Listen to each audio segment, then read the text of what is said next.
2021년 7월 6일 화요일입니다. 안녕하십니까, 주진우입니다. 정치의 계절입니다. 대선의 시간이 시작됐습니다. 이재명 지사는 바지 논란에 발끈했습니다. 윤석열 전 총장은 원전 수사 때문에 총장직을 던졌다고 했는데요. 논란 이어질 것으로 보입니다. 대선 주자들의 입 점점 거칠어지고 있습니다. 여의도를 강타한 독설 정치 어떻게 보고 있는지, 요즘 핫하고 독한 입 김재원 국민의힘 최고위원, 그리고 강기정 전 청와대 정무수석과 함께 이야기 나눠보겠습니다. 그리고 독설로는 지지 않는다, 전효옥 전 의원도 만나보겠습니다.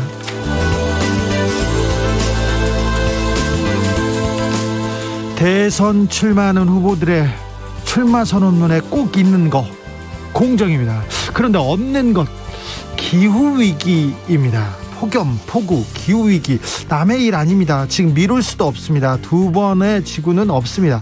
녹색연합에서 유력 대선 후보들의 출마 선언문 주요 공약을 분석했습니다. 황인철 녹색연합 팀장과 함께 이야기 나눠보겠습니다.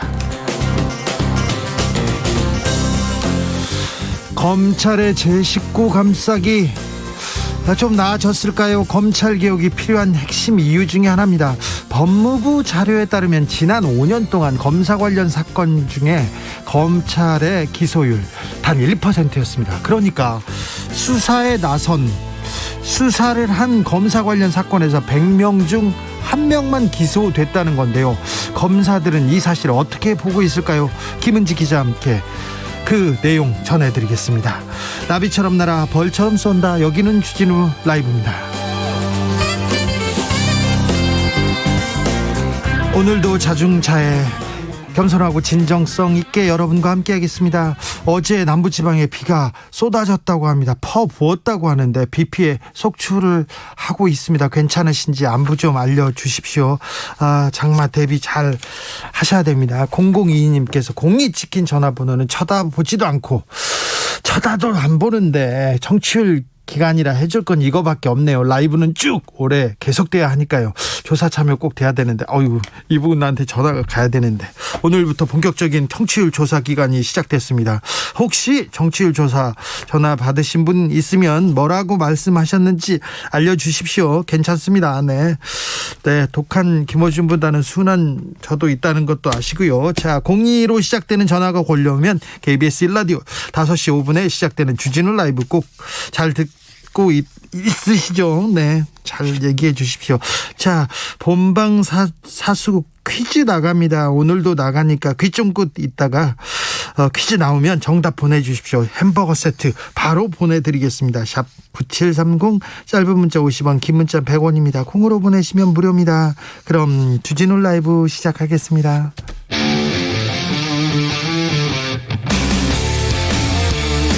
탐사보도 외길 인생 20년.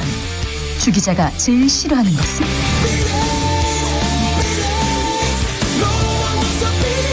이 세상에서 비리와 부리가 사라지는 그날까지, 오늘도 흔들림 없이 주진우 라이브와 함께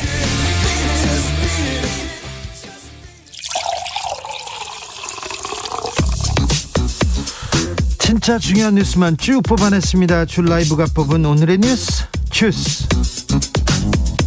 정상근 기자, 어서 오세요. 안녕하십니까. 코로나 확진자가 오늘도 많습니다. 네, 오늘 0시 기준 코로나19 신규 확진자 수가 746명이 나와서요. 네. 나흘 연속 700명대를 기록을 했습니다. 확산세가 멈추지 않고 있는데, 네. 오늘 아침 인천광역시 미추홀구에 소재한 인주초등학교에서 20명이 넘는 확진자가 새롭게 나오기도 했습니다. 이미 학교 내에 상당 부분 코로나19가 확산됐을 것으로 보고 방역당국이 전수조사에 나섰습니다. 그리고 현재 일주일간 하루 평균 확진자가 약 768명이고, 이 거리두기 기준이 되는 그 일평균 지역 발생 확진자도 711명에 이릅니다. 예. 지역 발생 확진자가 700명 선을 넘은 것은 올해 1월 10일 이후 약 6개월, 정확히는 177일 만입니다. 앞으로 공원에서 10시 이후에 술 마시거나 이렇게 술 마시는 거 안 된다고 합니다. 정부가 오늘 수도권 특별 방역 점검 회의를 했어요. 네, 이 김부겸 국무총리 주재로 수도권에 대한 특별 방역 점검을 진행하고 수도권 주민들에게 회식이나 모임을 자제해달라고 요청했습니다. 네. 김부겸 국무총리는 내일 모레부터 감염 예방법 시행규칙 적용에 따라서 중대한 방역수칙을 한 번만 위반해도 열흘간 영업이 정지되는 강력한 원스트라이크 아웃제가 도입된다고 밝혔습니다. 네. 이스라엘에서 백신을 가져오기로 했어요. 백신 교환한다면서요? 네, 이스라엘이 유통기한이 임박한 잔여 화이자 백신 70만 회분을 한국에 제공하기로 했습니다.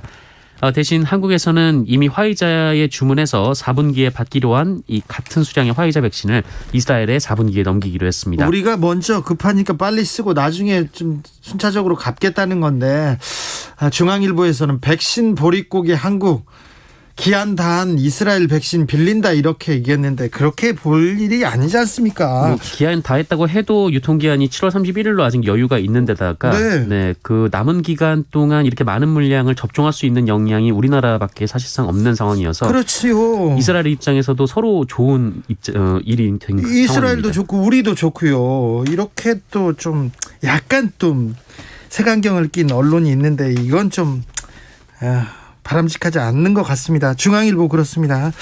중부지방은 흐리기만 해요. 그런데 남부지방에는 폭우가 쏟아지고 있다면서요? 네, 좀 상당히 많은 비가 내렸고 또 내리고 있습니다. 이 전남에서는 진도 같은 경우에는 불과 1시간 만에 70mm 가까운 비가 내리는 등 산발적인 집중호우가 쏟아지고 있는데요. 네.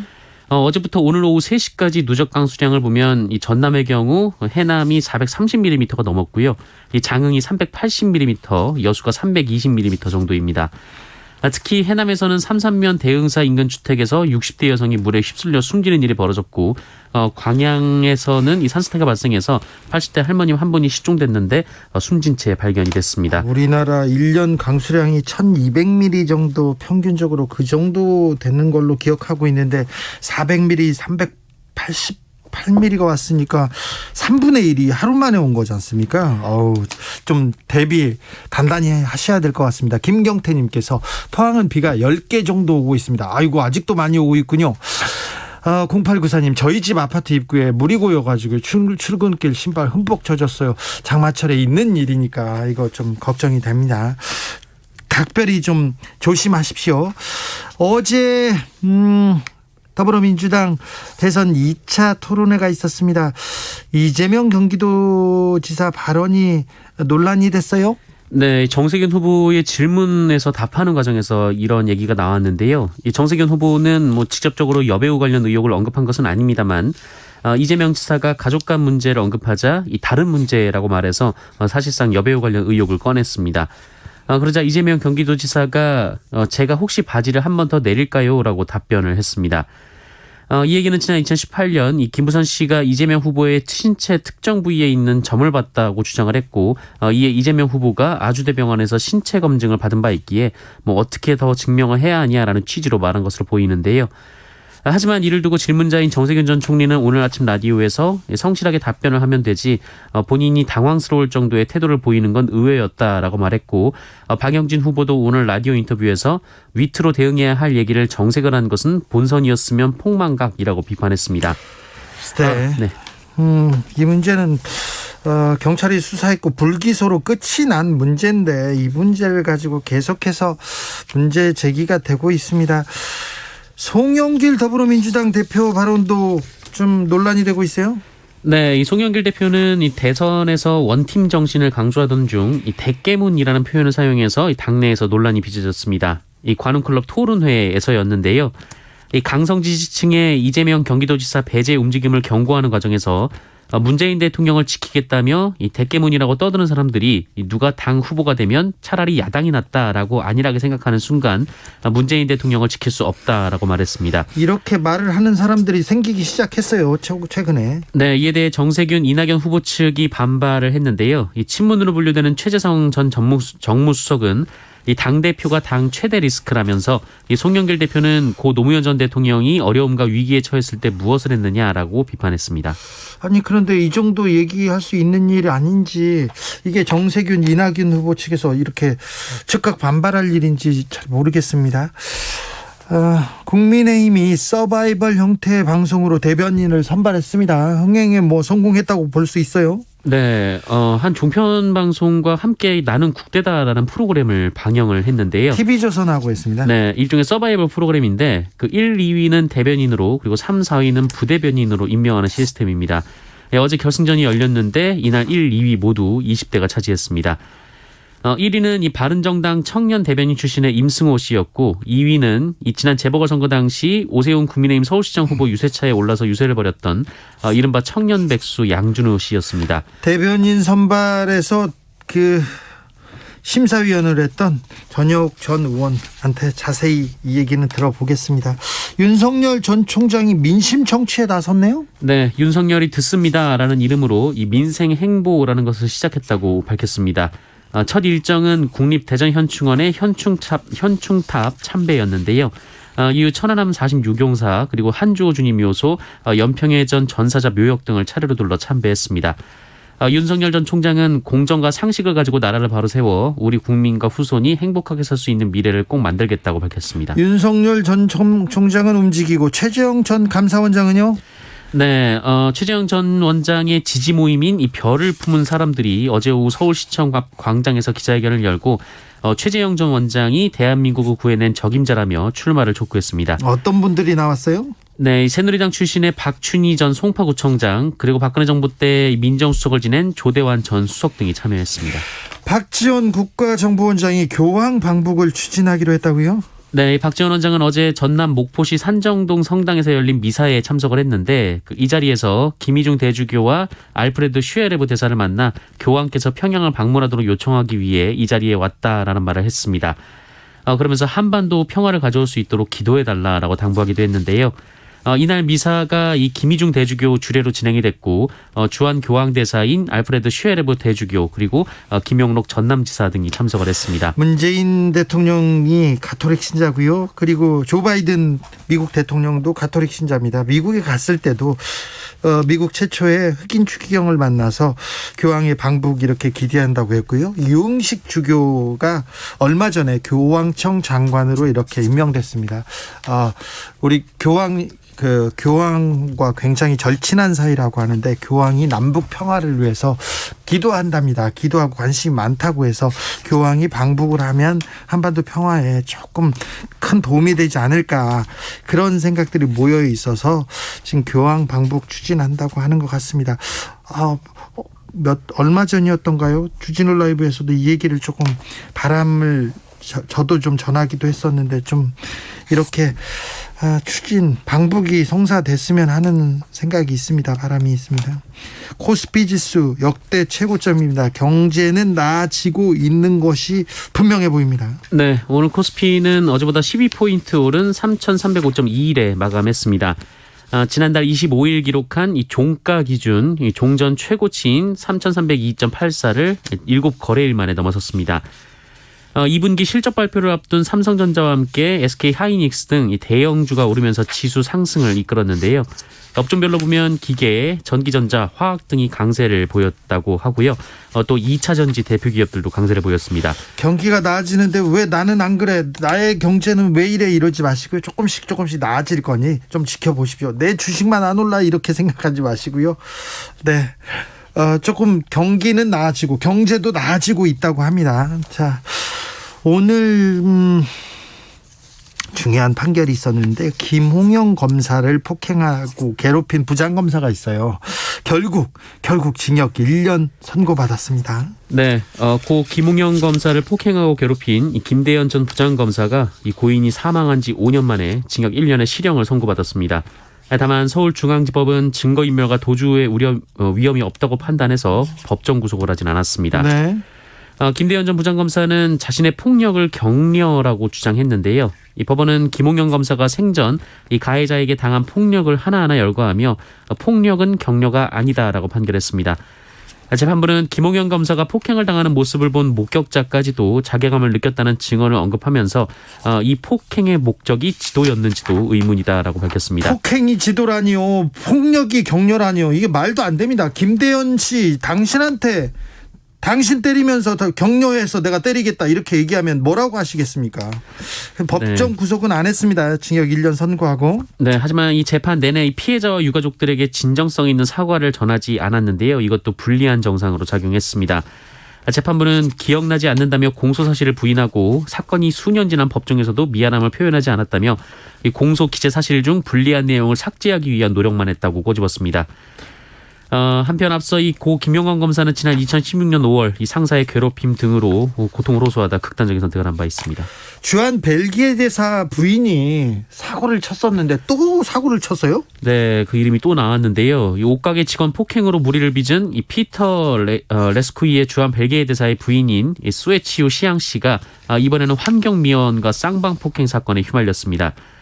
시양 씨는 어제 오전 9시 30분쯤 서울 용산구 한남동 독서당공원에서 60대 환경미화원 A씨의 빗자루가 몸에 닿은 것을 발단으로 시비가 붙었고 쌍방 폭행이 있었던 것으로 전해지고 있습니다.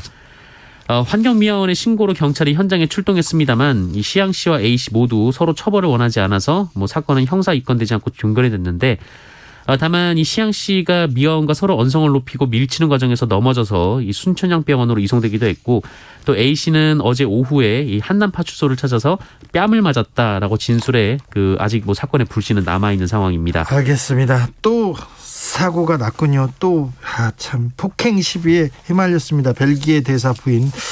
벨기에가 축구는 잘하는데 저기 외교관들 부인은 좀 문제가 있는 것 같습니다. 승강기를 점검하던 20대 노동자가 사망하는 사건이 발생했습니다. 네, 어제 오전 10시쯤 부산에서 고장난 승강기를 점검하기 위해 이 승강기 위로 올라갔던 20대가 이 승강기 낙하 사고로 숨졌습니다.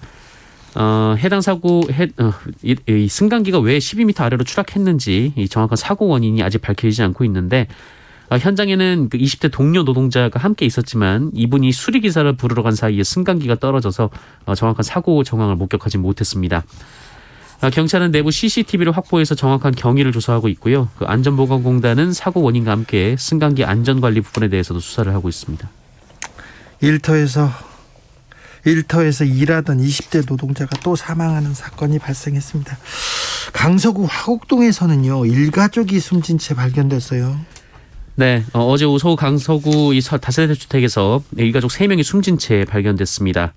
C씨는 사망자 아들의 신고로 발견됐는데요. 이 신고자는 어머니와 형이 지난 1일부터 연락이 되지 않는다고 경찰에 신고를 했습니다. 이 세구의 C씨는 A씨의 50대 어머니 그리고 30대 친형 그리고 친척 관계인 여성으로 확인이 됐습니다. 강서구청에 따르면 사망자 중 어머니 A씨 그리고 그 아들이 이 맞춤형 기초생활보장 수급자라고 밝혔습니다. 이에 따라 지난 2014년부터 생계급여와 의료급여, 주거급여를 받아왔다고 하고요. 이 모자와 함께 숨진 채 발견된 친척관계의 여성도 기초생활수급자였다고 합니다.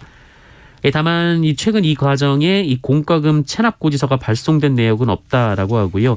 지난 4월에 구청에서 마지막으로 방문을 했을 때 특이사항이 발견되지 않았다고 밝혀서 이 사망 원인을 아직 추정하기는 좀 어렵습니다. 다만 외부인의 침입 흔적이나 범행에 사용된 것으로 추정할 만한 흉기 등이 발견되지 않았고 또 유서도 없었는데요. 일단 부검을 통해서 정확한 사망 경위와 시점 등을 파악할 방침입니다. 네, 이 내용은 저희들이 좀 더 자세하게 조금 취재를 해가지고 전해드리겠습니다. 주스 정상근 기자와 함께했습니다. 감사합니다. 고맙습니다. 9268님께서 주진호 라이브 상승곡선이니 염려하지 않아도 됩니다 얘기합니다. 그럼 상승곡선도 맞는 것 같고요.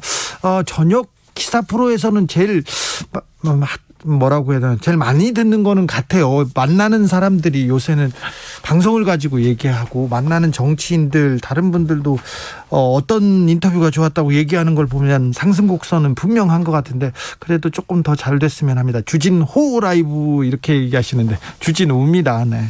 주진우입니다. 네. 0396님 정치율 조사 전화 받았습니다. 답변은 당연히 주진우 라이프. 항상 좋은 방송 감사합니다. 아우 감사합니다. 주진우 라이프 감사합니다. 주진우 라이프면 어때요? 0396님 감사합니다. 제가 뭐라도 드리고 싶은데 어찌해야 될지. 네. 1457님 퇴근길에 주진우 기자와 함께 주진우 진행자님 오늘은 빨리빨리 좀 진행해 주세요. 빨리 끝내고 파전 막걸리 먹어야 되거든요. 가야 돼요 얘기하는데 네 그렇습니까? 빨리빨리 하겠습니다.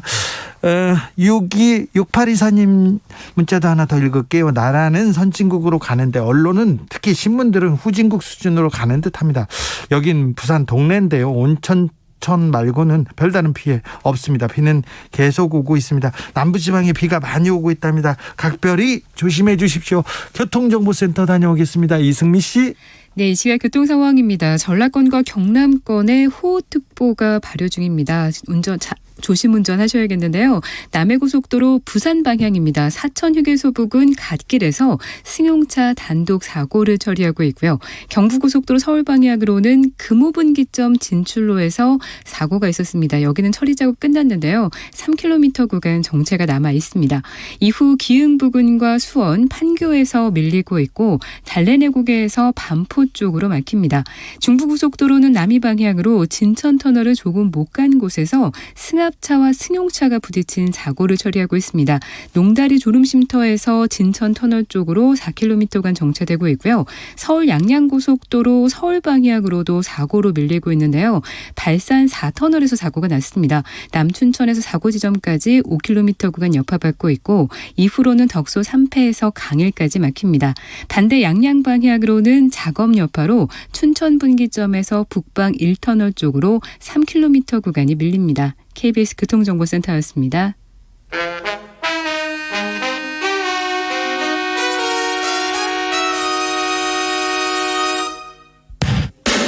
주진우 라이브 본방 사수 인증 퀴즈. 오늘은 객관식입니다.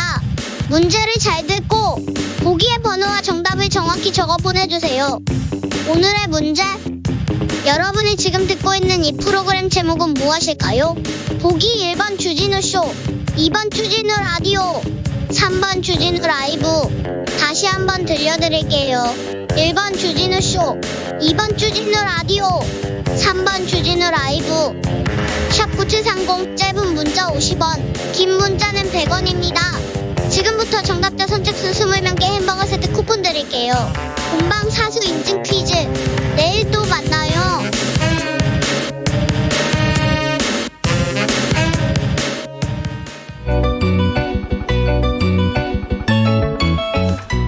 한층 날카롭다, 한결 더 정확하다, 한편 세심하다. 밖에서 보는 내밀한 분석, 정치적 원의 시점 2. 원회에서 오늘의 정치권 상황 더 정확하게 분석해 드립니다. 청와대 수석들의 수다입니다. 주진우 라이브에서 특별히 조합했습니다. 특급 조합입니다. 강기정 전 청와대 정무수석, 어서 오세요. 네, 오랜만입니다. 그리고 김재원 전 청와대 정무수석, 국민의힘 최고위원입니다. 어서 오세요. 안녕하세요. 네. 반갑습니다. 네. 김재원 최고위원, 이제 주진우 라이브 편안하시죠? 예, 원래 편했어요. 원래 편했어요? 제가 이 자리에서 방송 오래 했거든요. 아, 그래요? 저도 편합니까? 아, 편하죠. 살구를 주시고 저를 좀 좋아하시는 것 같아요. 예, 좋아합니다. 최고위원 되시더니 변했어. 이렇게 다정 나가마니 살구도 따오고. 그렇죠. 네, 그렇죠. 요즘 김재원 최고위원 열일하십니다. 그런데 좀 강성 발언 계속 이어가는 것 같은데, 이재명 경기도지사 그거 뭐 역사적으로 하실 수 있는 말 아닙니까? 왜 그렇게 세게 얘기하셨어요? 무슨 말이에요? 빨치산을 하든지 북한으로 가라 이렇게 얘기하셨잖아요. 아니 뭐 우리나라 이제 건국이 뭐 잘못되었다는 식으로 계속 이야기하시니까, 그러시려면 뭐 다른 우리나라에서 도지사도 하시고 또 대통령까지 하시려고 하냐, 그렇게 말씀드렸죠. 그리고 뭐 정 그러면 빨치산을 하시든지 저 강화도 앞바다로 통해서 북한으로 가시든지 하지. 아니, 그 정도 얘기는 아니잖아요. 그 점령군 얘기했다고 해서 이렇게 북한으로 가라. 점령군에다가 뭐 그 다음에 친일파들이 전부 정부를 구성하고 이런 이야기 쭉 하셨는데, 내용을 들어보면 그게 옛날에 우리 대학 다닐 때 해방전후사 인식 있잖아요. 네. 아마 그분은 그 책 한 권만 읽으신 것 같아요. 근데 뭐 다른 이야기도 많이 있거든요. 나는 지금 그 소리를 듣고 우선 윤석열의 대응도 그렇고 네. 또 우리 김재원 존경하는 최고위원 수석님의 어떤 얘기도 듣고 지금이 진짜 박정희 시대인지 전두환 시대인지 나는 구별이 안 가요.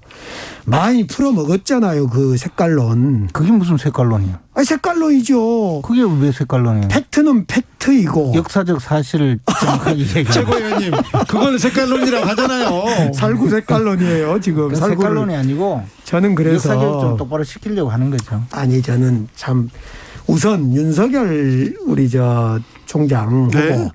후보가 공부를 되게 안 한 것 같아요. 네. 정말 뭐 술만 드셨나 공부를 안 해요 도대체. 그런 사람을 무식한 사람이라 그러지 않습니까?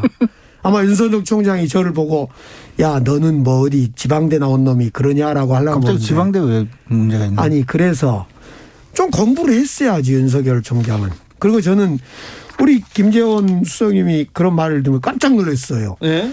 아직도 공안검사나?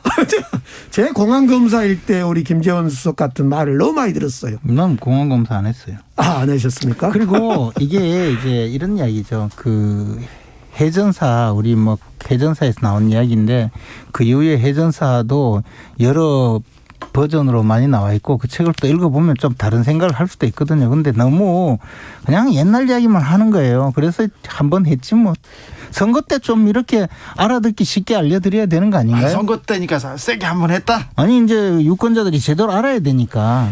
그러니까 어렵게 힘들게 이야기하면 옛날 지금, 이야기를 지금 강기정 수석처럼 이야기하시면 무슨 이야기 하는지 몰라요. 그냥 세게 한마디로 딱 정리하세요. 너무 세게 하시는 것 같아요. 아니 그 정도는 뭐 해야지. 옛날 이야기들을 서로 하고 있는 것 같아요. 네. 지금 이재명 저 후보도 옛날 이야기를 했고 우리 김재원 윤석열 후보도 옛날 이야기를 하고 있어요. 지금 뭐, 그런 얘기 옛날 이야기 저는 아닙니까? 지금 저 강화도 앞바다에 건너가라 그랬죠. 근데 옛날 이야기.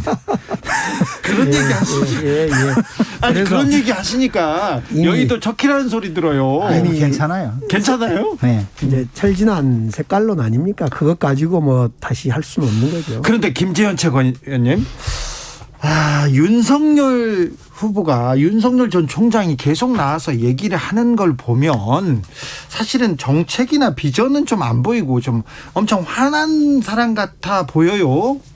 지금 이제 그 윤석열 총장이 첫 발을 내디디고 있잖아요. 네. 그러니까 이제 자신이 어떤 진영에 속해 있는지 또 지지 세력을 어떻게 넓혀갈 것인지를 보여주고 있는데 네. 일단은 그런 측면이고 사실 정책이나 이런 부분은 이제 앞으로 하나씩 내놓겠죠. 오늘도 보니까 어제 오늘은 이 탈원전 정책에 대해서 반대하는 이야기를 제대로 하면서 네. 또 그 지금 탈원전 정책이 잘못되고 있잖아요. 맞잖아요. 그죠? 그러니까 이제 그런 이야기를 하는 거죠. 탈원전 근데- 정책이 잘못됐습니까? 그 탈원전 정책 이야기하기 2대1로 전에 싸우니까 내가 힘들잖아요. 탈원전, 이 대 탈원전 일이라뇨. 정책이 잘못됐는지 이야기하기 전에 저는 김동연 부총리가 그런 이야기를 했더라고요. 자기가 몸담았던 정권을 비판하고 뭔가 그냥 분노에 찬 엊그저께 자기가 몸담았던 것이잖아요. 그런 것을 비판하는 것으로서 출마 이유를 찾는 사람은 미래가 없는 사람이다 이런 이야기를 했잖아요. 저는 딱 동의를 했어요. 윤석열, 최재형 두 분을 보면 분노만 있어요. 분노만. 미래에 대한 비전, 정책, 철학은 없고. 탈원전 정책이요. 제가 독일서 7개월을 이 신재생 에너지 탈원전 정책을 나름대로 보고 배우고 왔고 우리 정부의 2030 탈원전 광약을 제가 만드는데 조금은 그래도 숟가락을 얹힌 사람인데 전혀 문제 없습니다. 과학을요. 원전이란 것은 과학 아닙니까? 과학을 정치로 몰아가는 것이 지금 탈원전 정책을 비판하는 사람의 무식쟁이들입니다. 한마디로. 반대예요. 탈원전 정책 자체가 네. 그 정책을 종교로 지금 바꾼 거예요. 그게 되지도 않는 그 미래가 불투명한 내용을 계속 끌고 가면서 지금 나중에는 결국 국민들 부담으로 전부 가야 될 텐데 아니 그 지금 말씀하신 이제 그 윤석열 전 총장 또 네. 최재형 감사원장이 뭐 분노에 차 있다 이렇게 말씀하시는데 그리고 뭐 자기가 몸담은 정권을 비난하고 비판하는 것이 그것이 문제가 있다. 물론 뭐 보기에 따라 그럴 수도 있죠. 근데 사실 문재인 정권의 특징이잖아요. 이분들이 그 전부 어떻게 보면 정치적으로 가장 중립적인 업무를 수행해야 될 그런 지위에 있던 분이 결국은 그 중립적으로 업무를 수행한 것이거든요. 수사든 또는 감사든. 근데 그 수사나 감사를 자신들 말에 따르지 않았다고 해서 얼마나 못 살리게 굴었습니까? 그러니까 결국은 이 정치적으로 중립적인 일을 할 수 없도록 만드는 이런 정권은 더 이상 존재해서는 안 되겠다 이렇게 생각을 하고 정권 교체를 위해서 앞장선 거 아니겠어요. 그리고 사실 보면 저 문재인 정부에서 이 좀 공무원들이 제정신으로 이렇게 제대로 일하기가 좀 어렵게 자꾸 만들어 왔잖아요. 아니 그러니까. 제정신이라뇨. 저는 제대로라뇨. 윤석열 총장이야말로 매우 정직하지 못한 사람이라고 생각해요. 자신의 정치적 진로 앞에 과거에 자기가 했던 일도 막 부정해버리고 지금 탈원전 정책을 시대에 거슬리는 뭐 미신이다 아까 종교다 그랬는데 세계적 흐름이 전혀 그렇지 않고요. 우리 지금 최재형 원장도 그렇고 제가 알기로 윤석열 총장도 제가 청와대에 있을 때 뵀던 분들이고 탈원전 정책은 누구보다 제가 관심이 있어서 봤던 사람 중에 한 사람인데 네. 최재형이나 윤석열 두 분이 정말 원전에 대해서 모르는 것 같아요. 이걸 지금 이 세계적 흐름이고 대한민국의 우리 정부 문재인 정부의 탈원전 정책이 어떻게 진행되어 있는지를 공부를 하나도 안 하고 지금 막 과학을 미신으로 막 밀고 가고 있어요. 정치로.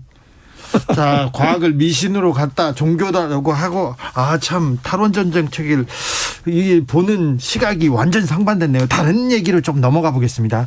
자, 사기꾼 수산업자 문재인 정부에서 첫 특사를 내줬다. 이거 청와대 관계도 의심이 된다. 이렇게 김재원 최고위원이 지적했습니다. 강기적 수석님, 예. 청와대에서 계셨는데 이거 특사 이거 잘못된 겁니까? 아니요. 잘못되지 않았고요. 혹여라도 2017년 12월 상황이더라고요. 예. 그러니까 2018년 연초 상황이어서 제가 이걸 당시에 청와대 관계자한테 확인을 좀 했어요. 네.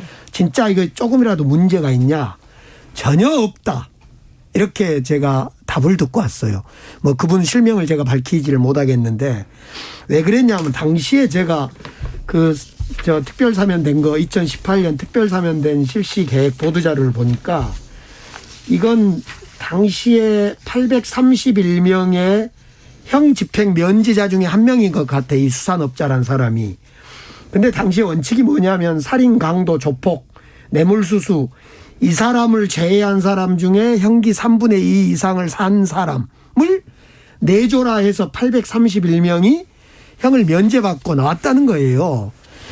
뭐 우리 김재원 수석께서 형기 3분의 2만 지나가면 다 풀어줬나요?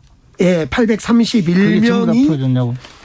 100%였는지 제가 그것까지 솔직히 확인을 아니 수용자가 얼마나 되는데 그게 말이 안 됐냐. 형기 3분의 2 이상 중에 살인, 강도, 조폭, 성폭력, 뇌물수수 등을 제외하는 범죄를 해당하지 않는 일반 형사범 중에 형기 3분의 2 이상을 복역한 831명을 남은 형의 집행을 면제해 줬다 이렇게 돼 있어요. 그 형기 3분의 2 이상 된 사람은 전국에 수만 명 있었을 거예요. 좋아요.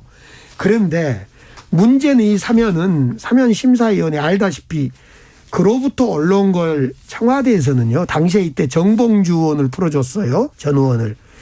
정봉주 정도 관여를 하지.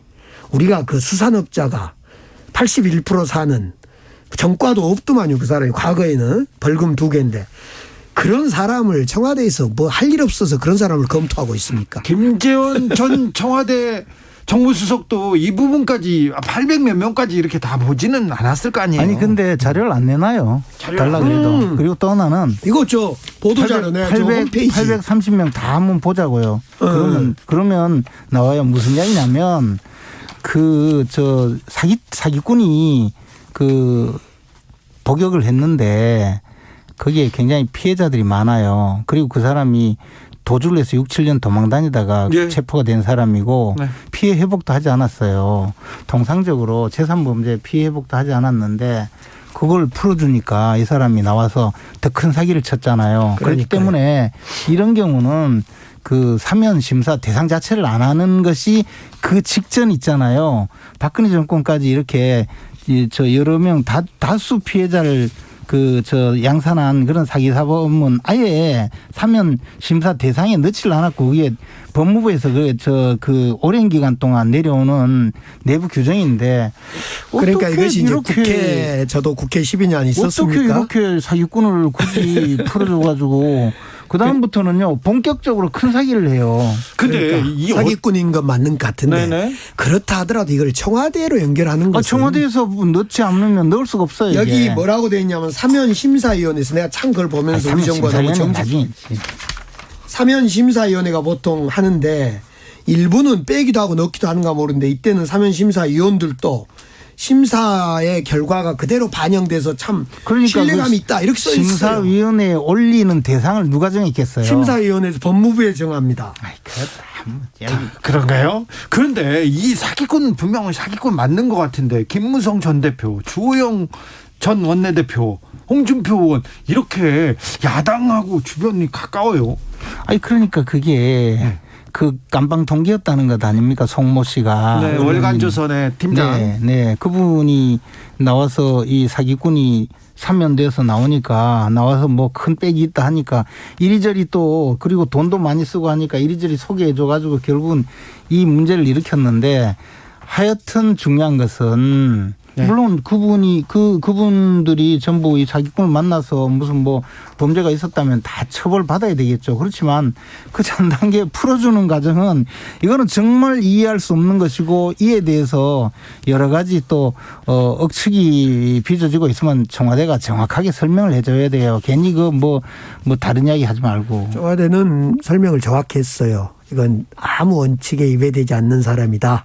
예. 설명을 했답니다. 네. 이게 생계형범죄도 아니고. 그게 사기꾼이니까 그게 생계형범죄는 맞아요. 생업이니까. 네. 사기꾼의 생업은 사기고요. 사기니까. 그렇지만 저는 그 사람이 수산업자가 부적절했고 사기꾼이었고 그것까지 다 동의하고 제가 좋아하는 김재훈 수석님 말씀에 100% 동의하는데 이거 청와대가 뭐 어쨌든 청와대가 넣지 않으면 어떻게 자꾸 넣냐. 청와대 끌고 가면요. 네.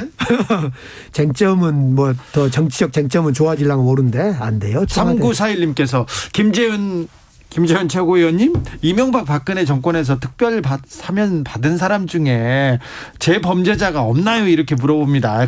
넘어갈게요. 1935님께서는 사면 가지고 자꾸 뭐라 하니까 앞으로 사면을 아예 없앱시다. 이렇게 박근혜 이명박 전 대통령 사면 안 해주면 될 것 같습니다. 얘기합니다. 그것도 그런데 사면해달라는 사람은 빼고 이 사기꾼이나 풀어놔가지고 나라를 이렇게 시끄럽게 하잖아요. 그때 사면할 때 153만 명이 사면됐어요. 그 사면은 전부 뭐 벌점 취소해주고 그런 그거 거지. 빼고도 6,500명이 상환됐어요. 별점 빼고도. 그래요? 청와대에서 계셔가지고 뭐 잘하시는군요. 근데 빨갱이 이런 거 1065님께서 빨갱이 반대말은 파랭이 스머프인가요? 정말 색깔론 지겹습니다. 요즘 저는 빨갱이라고 한 적 없어요. 그런 적 없어요? 저는 그런 말 안 해요. 빨치산으로 들어가라고 북한으로 가버리라고 했지 빨갱이라고 안 했죠. 저는 그렇게 안 했어요. 그리고 저 이재명 지사가 빨갱이 아니에요. 빨갱이 아니에요? 네. 네. 왜 그렇게 자꾸 이렇게 우리나라 건국이 잘못되었다고 생각하고 왜 폄훼를 하느냐. 건국이 잘못됐다고 그렇게 얘기한 적은 없는데. 친일파가 뭐 전부 다 주도하고 해서 친일 청산이 안 됐고 저는 그렇게 생각하지 않거든요. 요즘엔 무슨 친일파 자꾸 이야기하고 그러냐고. 지금 세상이 어떤 데인데 아니 꼭 그런 분들 보면요. 미군이 낫도깨비 만나고 온 사람들 같아요. 당시에 이재명 지사가 후보가 하는 이야기가 미군이 점령군이라는 지위로 그 남쪽에 들어왔다. 네. 이 팩트를 이야기하는 그 거예요. 이야기만 한 게 아니야. 다 계속 그 뒤에 또 2절, 3절 있어요. 자, 2절, 3절은 나중에 듣고요. 우리끼리 하자고요. 뭐 좀 물어볼게요. 김재현 전 정무수석한테 물어보겠습니다. 박근혜 정부 때 정무수석 할 때 이 점이 제일 어려웠다 그런 거 있습니까? 제일 어려운 거는 이제 대통령을 설득하는 거죠. 대통령이요? 왜냐하면 대통령 입장에서 자기가 대통령이 진행하고자 하는 방향하고 네. 제가 생각하는 게 다를 수가 있잖아요. 네. 그러면 대통령을 설득하려면 이제 초면은 소면을 만들어서 보내죠 먼저. 그런데 그 서면에 대해서 이제 뭐 기분이 안 좋죠. 제가 막 반기를 드니까. 그러면 제가 이제 더 세게 쓰죠. 더 세게 써가지고 최순실 씨한테 줘야죠. 아이, 최순실은 그때 난 몰랐고. 아, 모르셨어요? 그리고 그건 저 사적인 분야이기 때문에. 근데 그래가지고 또 이제 더 센 그 보고 문안을 보내면요. 이제 더 강하게 이야기를 하죠. 아, 이게 내용이 틀리지 않느냐, 뭐 다르지 않느냐. 그러면 이제 정말 화가 머리끝까지 나더라도 제대로 이제 일합을 겨뤄야 되니까 그것도 이제 더 쓴소리도 하시고. 그리고 예를 들어서 뭐 하여튼 강하게 해서 찾아가서 예.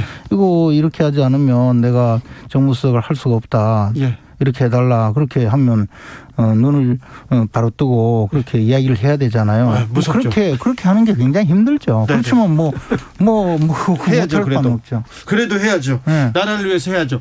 강기정 수석님, 예. 청와대에서 재직할 때 어떤 점이 가장 어렵습니다. 저는 박근혜 정부 때 김재원 수석이 정무수석 했을 때 이야기를 사실 사적으로 좀 들었는데 네. 매우 재미가 없었을 것 같아요. 물론 저도 재미가 없었는데 왜 재미가 없었냐면 저는 대통령님하고 엄청나게 토론을 많이 해요. 예. 우리 대통령님이 문재인 대통령님이 토론을 좋아해 가지고 네.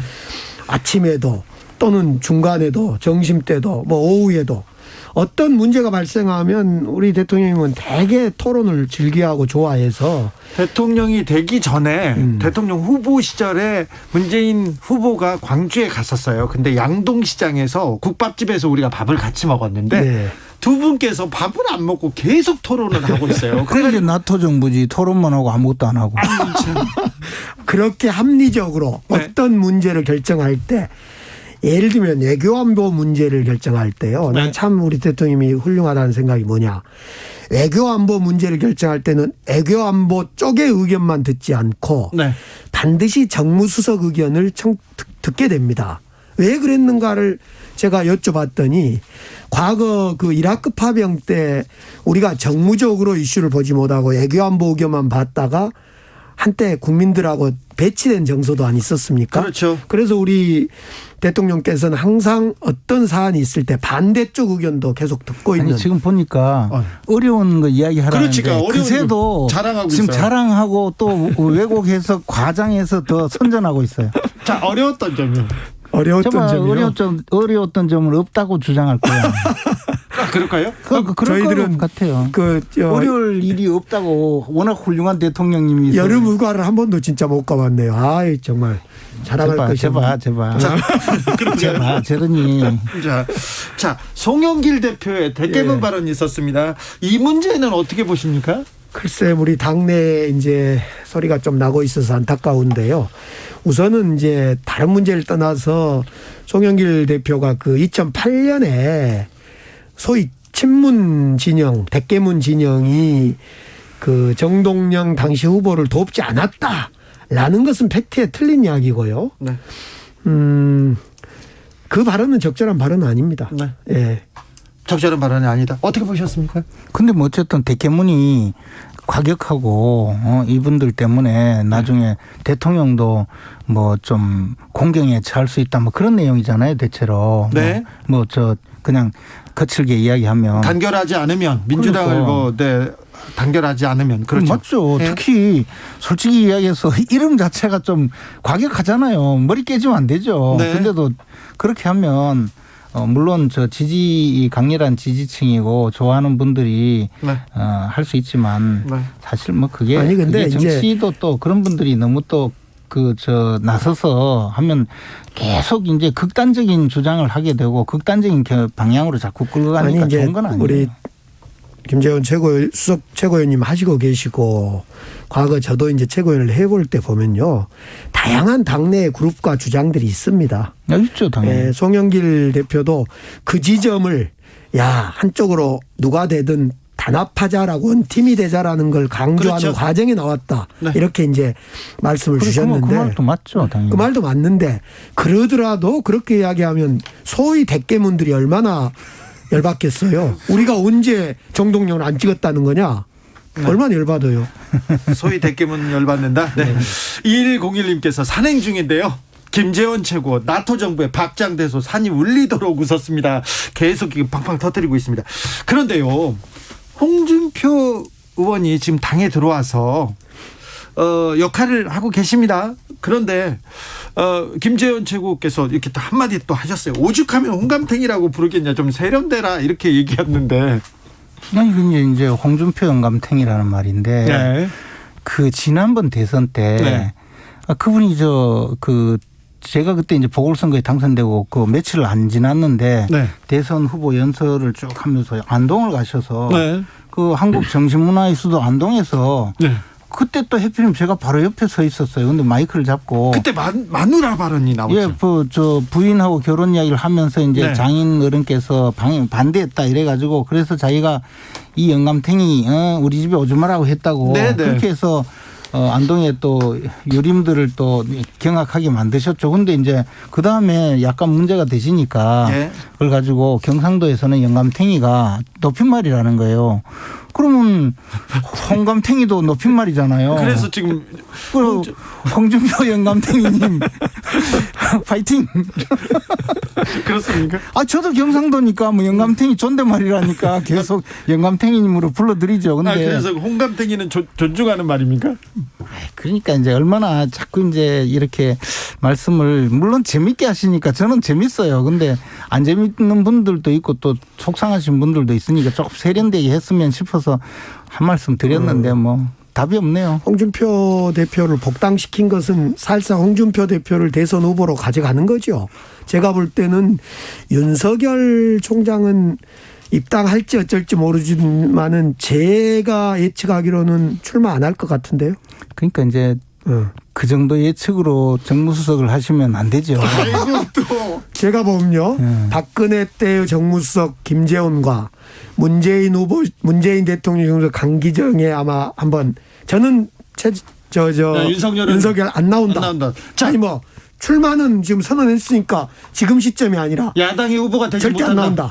자, 김재원 후보는요? 나오죠, 당연히. 나와요? 네, 전 절대 안 나옵니다. 나올 거고. 근데 이제 뭐 앞으로 얼마나 각광을 받을 수 있을지 이제 본인의 능력과 또 앞으로 그 방향 설정을 잘 하느냐의 문제이고 어쨌거나 보니까 강기정 수석이 그 윤석열 겁은 나나 봐요. 자기가 지금 다른 캠프에 있는데 자기 후보 이야기는 한마디도 안 하고 뭐 그 이재명 윤석열 이야기 하는 거 보니까 공포에 사로잡혀 있어요. 윤석열에 대해서. 제가 볼 때는 그러면 항상 저요. 윤석열 부러우면 총장이 진다 이런 거 아시죠? 윤석열 총장이 검찰총장일 때 무소불위의 권력을 휘두른 사람인데 네.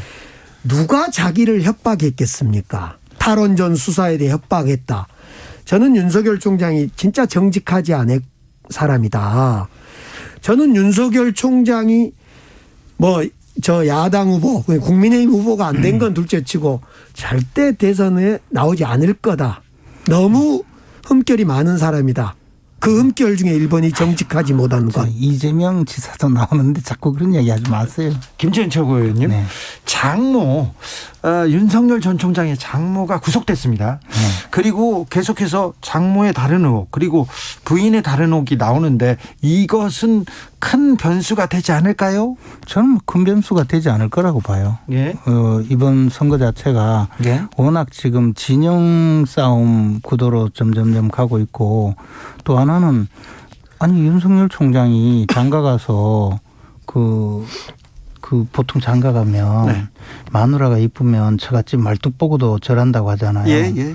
장모가 무슨 일 하는지 요즘 자식도 무슨 일을 하는지 마음대로 안 되는데 장모가 어떤 불법 행위가 있었다고 해서 그것까지 사위가 어떻게 알면 어떻게 책임을 지겠습니까? 그 대신에 다만 본인이 그 후보자 본인이 관여를 했다든가 또는 그 수사에 영향을 미쳤다면 그거는 문제가 다르겠죠. 그런데 이번에 보니까 그 장모 수사를 하면서 그 최강욱 열린민주당 대표께서 고발하신 사건이잖아요. 네.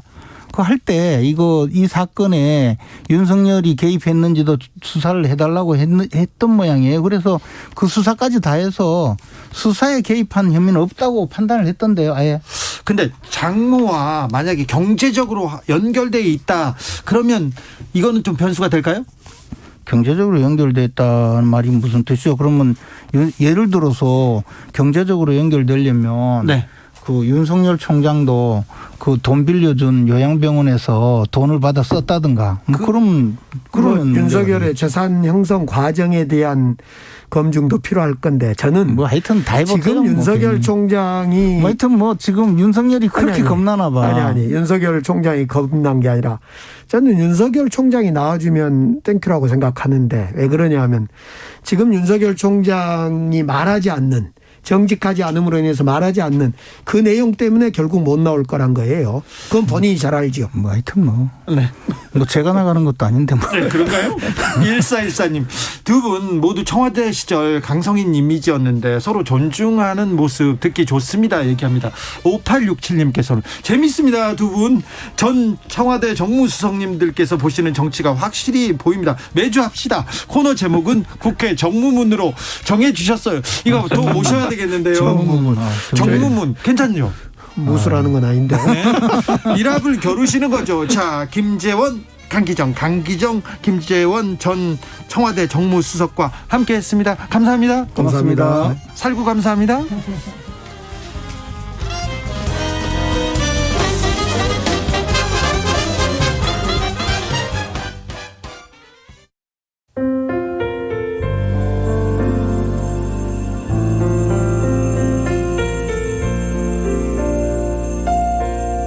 KBS 라디오 연중기획 희망충전 대한민국 437번째 이야기. 안녕하세요. 아나운서 이현주입니다.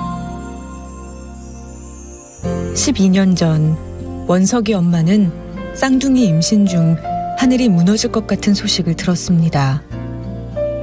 뱃속에 있는 두 아들에게 뇌출혈 증상이 있어서 장애 진단까지 받게 된 겁니다. 주변 사람들은 아이를 포기하는 게 어떠냐고 모진 말을 하기도 했습니다. 하지만 엄마는 시험관 시술로 어렵게 임신한 쌍둥이를 포기할 수 없었습니다.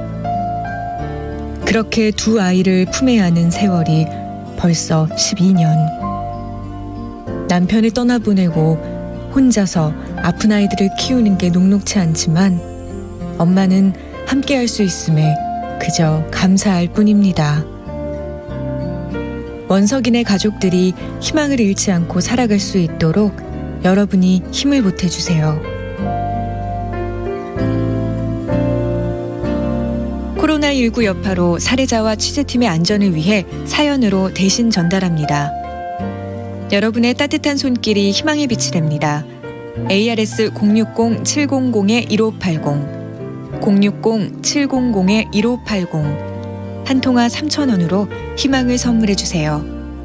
KBS 라디오 연중기획 희망충전 대한민국은 초록우산 어린이재단, 인탑스 주식회사 그리고 청취자 여러분과 함께합니다.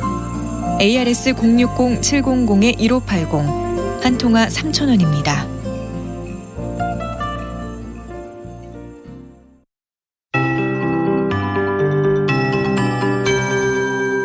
KBS 58분 날씨. 오늘 남부지방에 매우 많은 양의 비가 오면서 현재 호우경보가 내려진 전남과 경남 지역이 호우주의보 지역보다 더 많은 상황입니다. 점차 빗줄기는 밤사이 더 강해지겠습니다. 이미 남부지방에 내린 비 100에서 최고 500mm 이상 내린 곳도 있는데요. 앞으로 밤새 빗줄기가 더 거세지면서 50에서 150, 많은 곳 200mm 이상의 비가 내일까지 더 내리겠습니다. 매우 많은 비 예보가 있는 남부지방의 경우 각별히 더 주의를 하셔야 되겠고요. 현재 전남, 경남 중심으로 호우특보가 발효 중인 가운데 산사태 위기경보 단계 경계로 상향 조정된 상황 상황이고요. 또 게다가 누적 강우가 많은 데다가 산림과 가까운 일부 지역은 또 많은 비가 내린 관계로 야외 활동 자제하셔야 되겠습니다. 나주시 남평교는 오전에 발효된 홍수주의보가 계속 발효 중입니다. 그리고 그 밖의 지역으로는 충청권 이제 점차 비가 확대되겠고요. 경북 북부와 제주 산지와 함께 30에서 80mm, 내일 비가 예보되어 있는 수도권, 강원, 제주 지역, 산지를 뺀 지역으로 5에서 30mm의 비 예보 있고요. 내일 새벽부터 아침 사이 중부지방의 비는 소강 상태에 들겠지만 내일은 전국이 비가 오겠고요. 모레와 글피까지도 전국적으로 비 오는 곳이 많겠습니다. 주말 휴일은 오후 시점에 전국에 비 예보가 계속 들어있어서 피해 없도록 주의하시고요. 당분간 30도 안팎의 더위가 이어지는 곳도 있겠습니다. 최영우입니다.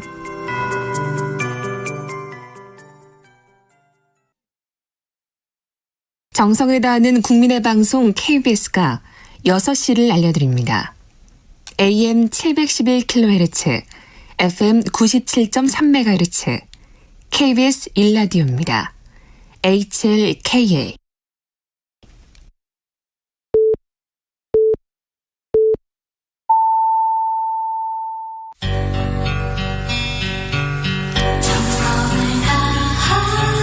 정성을 다하는 국민의 방송 KBS 주진우 라이브. 그냥 그렇다고요. 주진우 라이브 함께하고 계십니다. 라디오 정보센터 다녀오겠습니다. 조진주 씨. 오늘 전남 광양에서 산사태로 주택이 매몰돼 80대 여성이 숨졌습니다. 김영록 전남지사는 오늘 도청 영상회의실에서 실국장과 시장 군수들이 참석한 가운데 집중호우 피해 사항 긴급 점검회의를 주재하고 집중호우에 따른 피해가 신속히 복구되도록 도와 시군이 가진 역량을 총동원해달라고 지시했습니다. 강풍을 동반한 장맛비가 내리는 부산에서는 하천 곳곳에서 범람 우려가 나오고 있습니다. 특히 오늘 저녁 만조가 겹칠 것으로 예상되면서 하천은 더 불어날 것으로 예상됩니다. 남부지방을 중심으로 집중호우가 이어지고 있는 가운데 비행편 일부가 결항되고 철도와 여객선도 일부 구간 통제에 들어갔습니다. 코로나19 백신 접종자에 한해 군 야외 체육시설에 적용된 노마스크 지침이 닷새 만에 일부 철회됐습니다. 지난해에 이어 올해 상반기에도 우리나라 인구 감소세가 이어졌습니다. 전체 평균 연령은 43.4세로 2008년보다 6.4세 높아진 가운데 60대 인구가 처음으로 20대와 30대 인구를 추월했습니다. 65세 이상 고령층도 늘어났습니다. 전북 군산시 새만금 방조제 안쪽 바다에 주한미군 전투기 연료 탱크가 떨어져 미군이 조사하고 있습니다. 지금까지 라디오 정보센터 뉴스였습니다.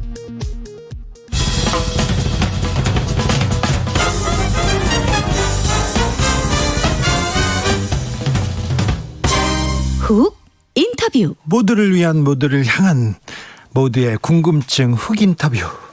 국민의힘 대변인 선발 오디션이 막을 내렸습니다. 나는 국대다.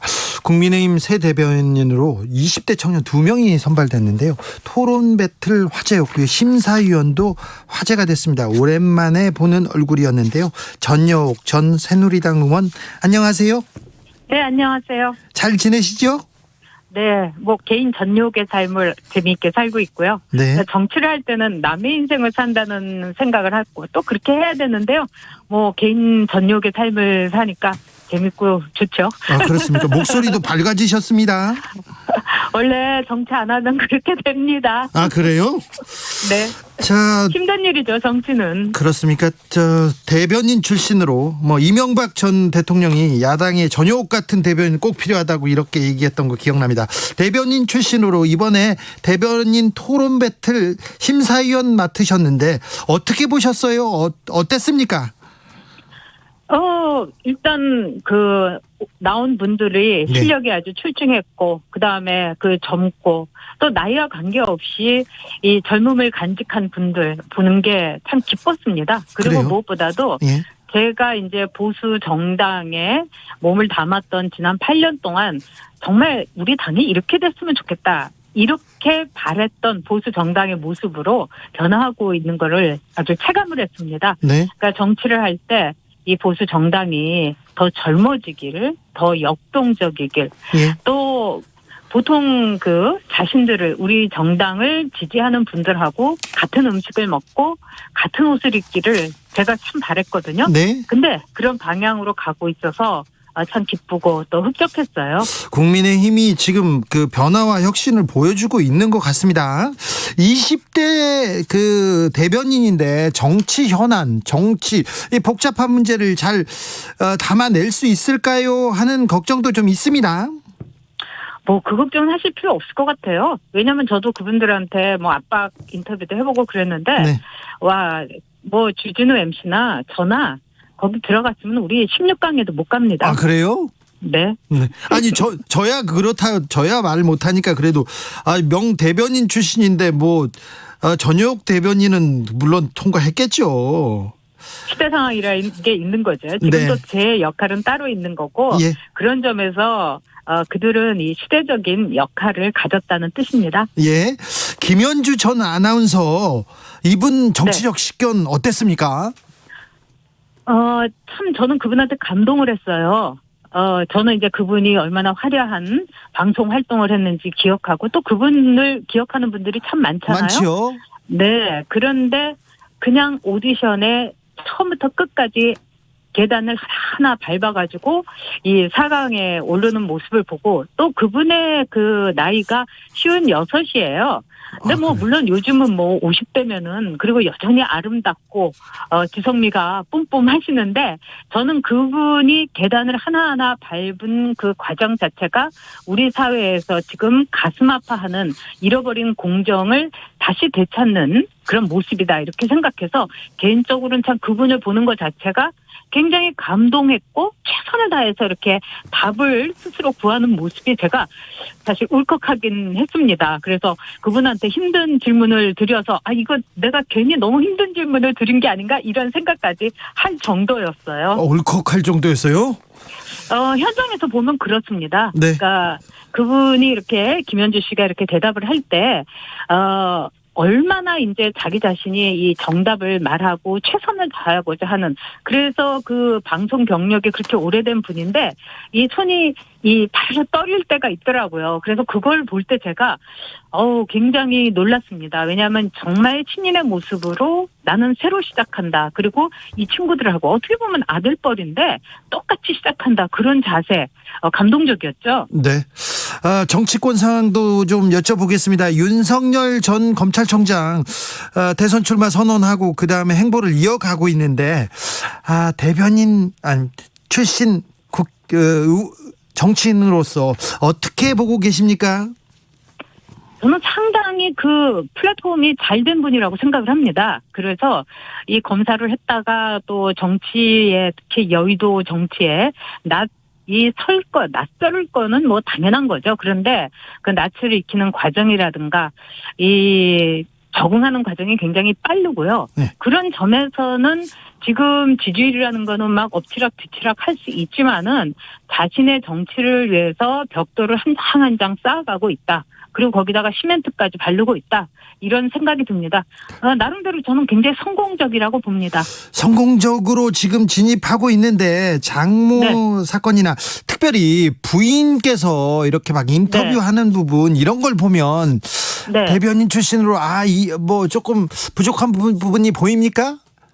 아니요. 저는 그 부인이 인터뷰 잘하셨다고 생각합니다. 인터뷰 잘했습니까? 네. 왜 그러냐면은 지금은 우리가 10년 전하고도 다르고요. 5년 전하고도 달라요. 그러니까 지난 대선하고 다릅니다. 왜냐하면은 많은 분들이 정보를 이제는 공평하게 다 나누어 갖고 있는 거예요. 그런 점에서 뭐 줄기라는 이름으로 뭐 후스테츠를 했다. 이런 말에 대해서는 본인이 빨리 거기에 대해서 정리하고 넘어가는 게 저는 낫다고 생각하고요. 예? 또 그거보다도 더한 일들이 뭐 상대 진영이나 또 뭐 이쪽 진영에도 있을 수 있습니다. 그래서 각계격파하고 빨리빨리 이 분리수거하고 이러는 것이 필요한 이 시대의 정치적 상황이다. 이렇게 봅니다. 네, 알겠습니다. 최재형 전 감사원장은 출마 선언을 앞두고 있는 것 같습니다. 글쎄요. 저는 뭐 그분은 잘 모르겠어요. 그래요?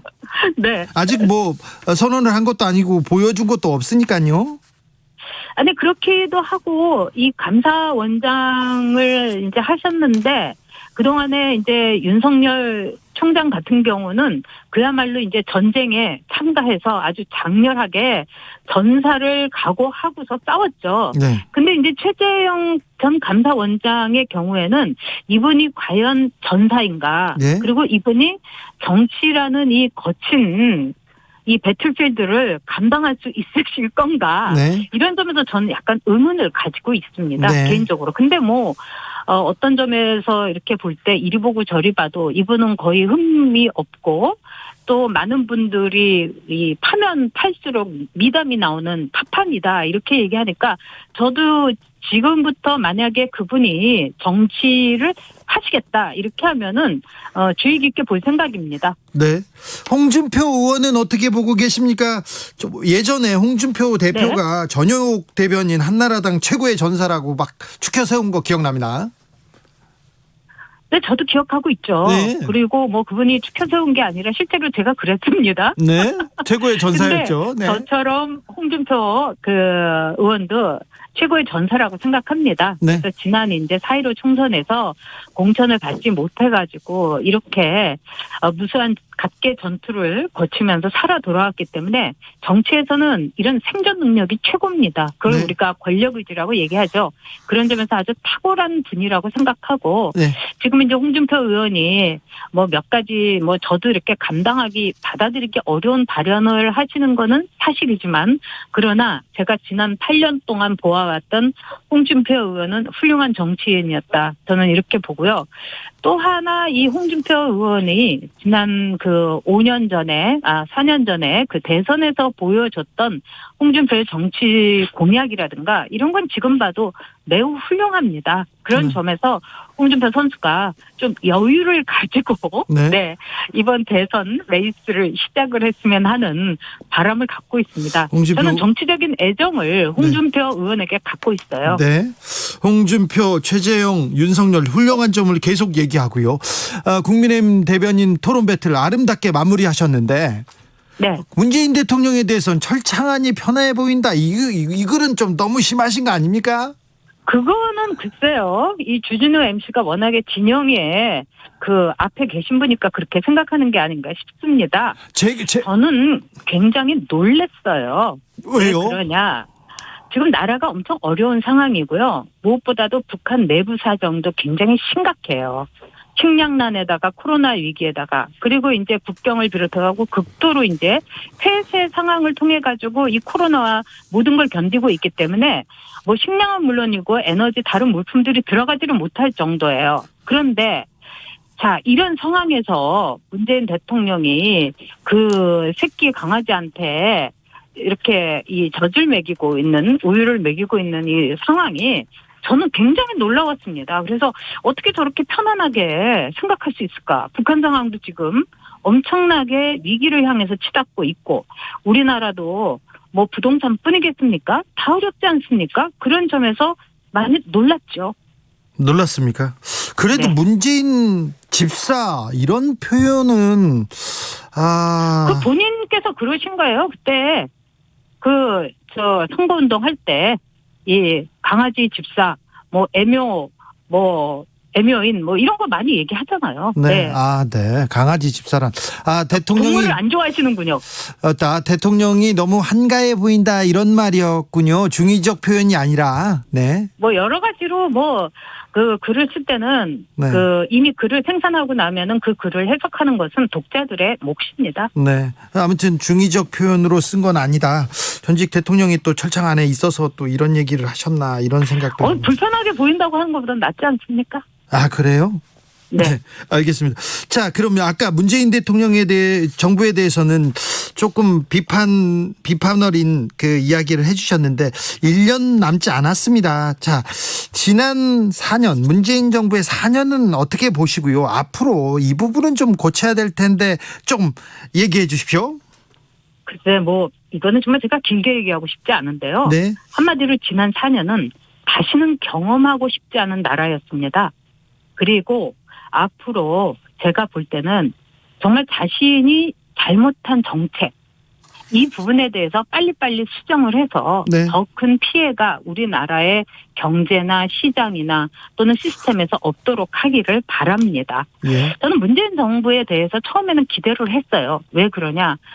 지난 보수 정권이 너무 참담했기 때문에 박근혜 대통령의 탄핵의 이 과정이 모든 보수 정치는 물론이고 보수 정당을 지지하는 사람들에게 너무나 큰 상처를 남겼어요. 그래서 문재인 정권이 탄생했을 때 진영 불문하고 그래. 이 진보 좌파 정권은 얼마나 잘할 수 있는지 한번 내가 보겠다. 정말 모든 것을 내려놓고 봤는데 그 결과가 다시는 경험하고 싶지 않은 나라라는 점에서 저도 매우 참담하게 생각합니다. 그렇습니까? 민주당한테도 한마디 했던데 미쳐 돌아간다 이런 얘기는 너무 좀 이건 또 비판 어린 애정 어린 비판이라고 보기에는 좀 과한 얘기 아닌가 이렇게 얘기하는 분들도 많습니다. 저 민주당에 애정 갖고 있지 않거든요. 네. 그리고 제가 보기에는 이게 정상이 아니에요. 생각해보세요. 대선 후보 토론에서 뭘 벗겠다는 말을 한다든지 거기다가 또 추미애 후보는요. 어떤 경로로 추미애 후보가 이재명 후보의 도우미 겸 호위무사가 됐는지 이것도 정상이 아닙니다. 그동안 그래도 법무부 장관의 스펙을 지닌 분이 갑자기 이재명 후보의 방패막이를 하는 이 놀라움. 이거 정상이 아니라는 뜻이죠. 그래요? 네. 잘 알겠습니다. 오랜만에 목소리 들어서 반가운 분도 많고요. 아무튼 게시판이 뜨거웠습니다. 오늘 말씀 잘 들었습니다. 지금까지 전효옥 전 새누리당 의원이었습니다. 감사합니다. 네, 안녕히 계세요. 정치 피로, 사건 사고로 인한 피로, 고달픈 일상에서 오는 피로. 오늘 시사하셨습니까? 경험해보세요. 들은 날과 안 들은 날의 차이. 여러분의 피로를 날려줄 저녁 한 끼 시사 추진우 라이브.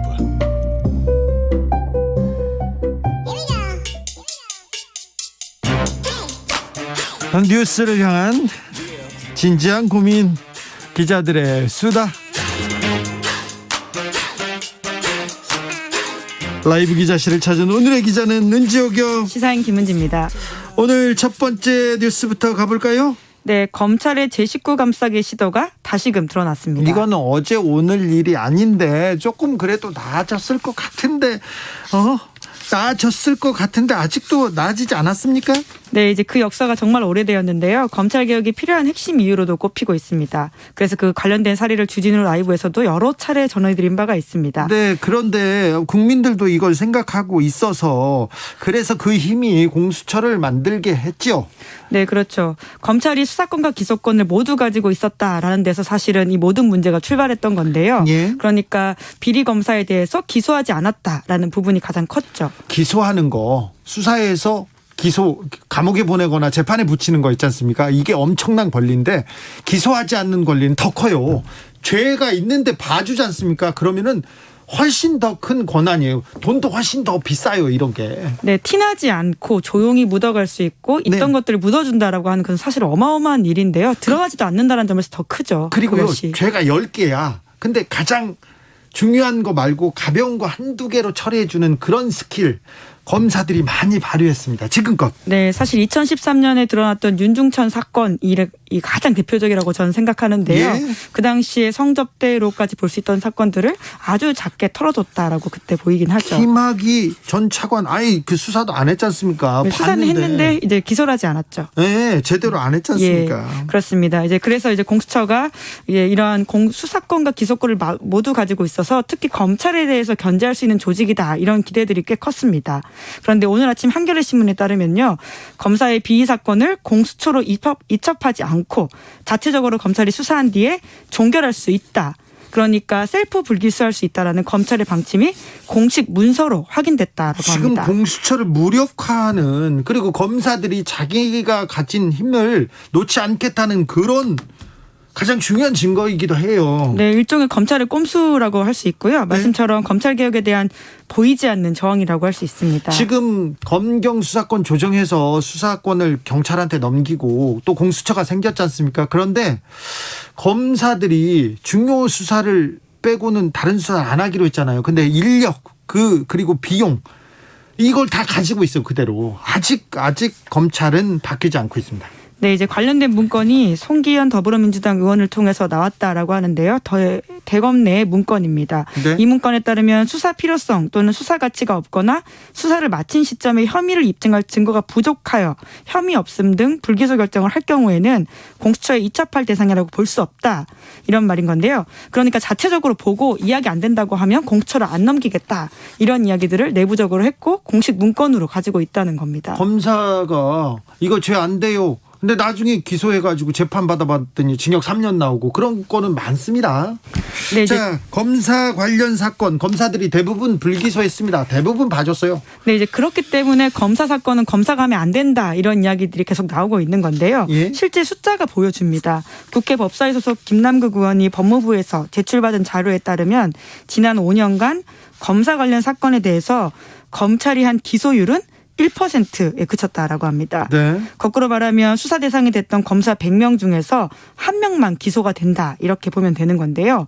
기소가 곧 유죄를 의미하진 않지만 유달리 검찰이 검사 집단에 대해서는 굉장히 엄격하게 기소 잣대를 들이댄다 이렇게 볼 수 있죠. 수사 대상이 된 100명 중에 1명만 기소가 됐어요. 근데 그 수사 대상에 오른 사람 중에 수사를 한 사람은 또 100명에 1명일 건데 그 확률을 어찌해야 될지 구체적으로 좀 얘기해 주십시오. 네, 그러니까 1%라고 하는 게 얼마나 낮은지를 다른 사건과 비교해 보면 알 수 있는데요. 예? 2019년에 검찰의 전체 사건 불기소율이 59%라고 합니다. 네. 그러니까 이것과 비교하면 얼마나 차이가 나는지를 알 수가 있고요.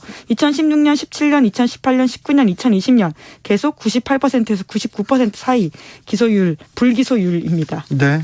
검사들은요? 네, 검사만 그렇죠. 59대. 네. 59대 99 이렇게 보면 이렇게 되죠. 봐야 됩니다. 검찰은 뭐라고 합니까?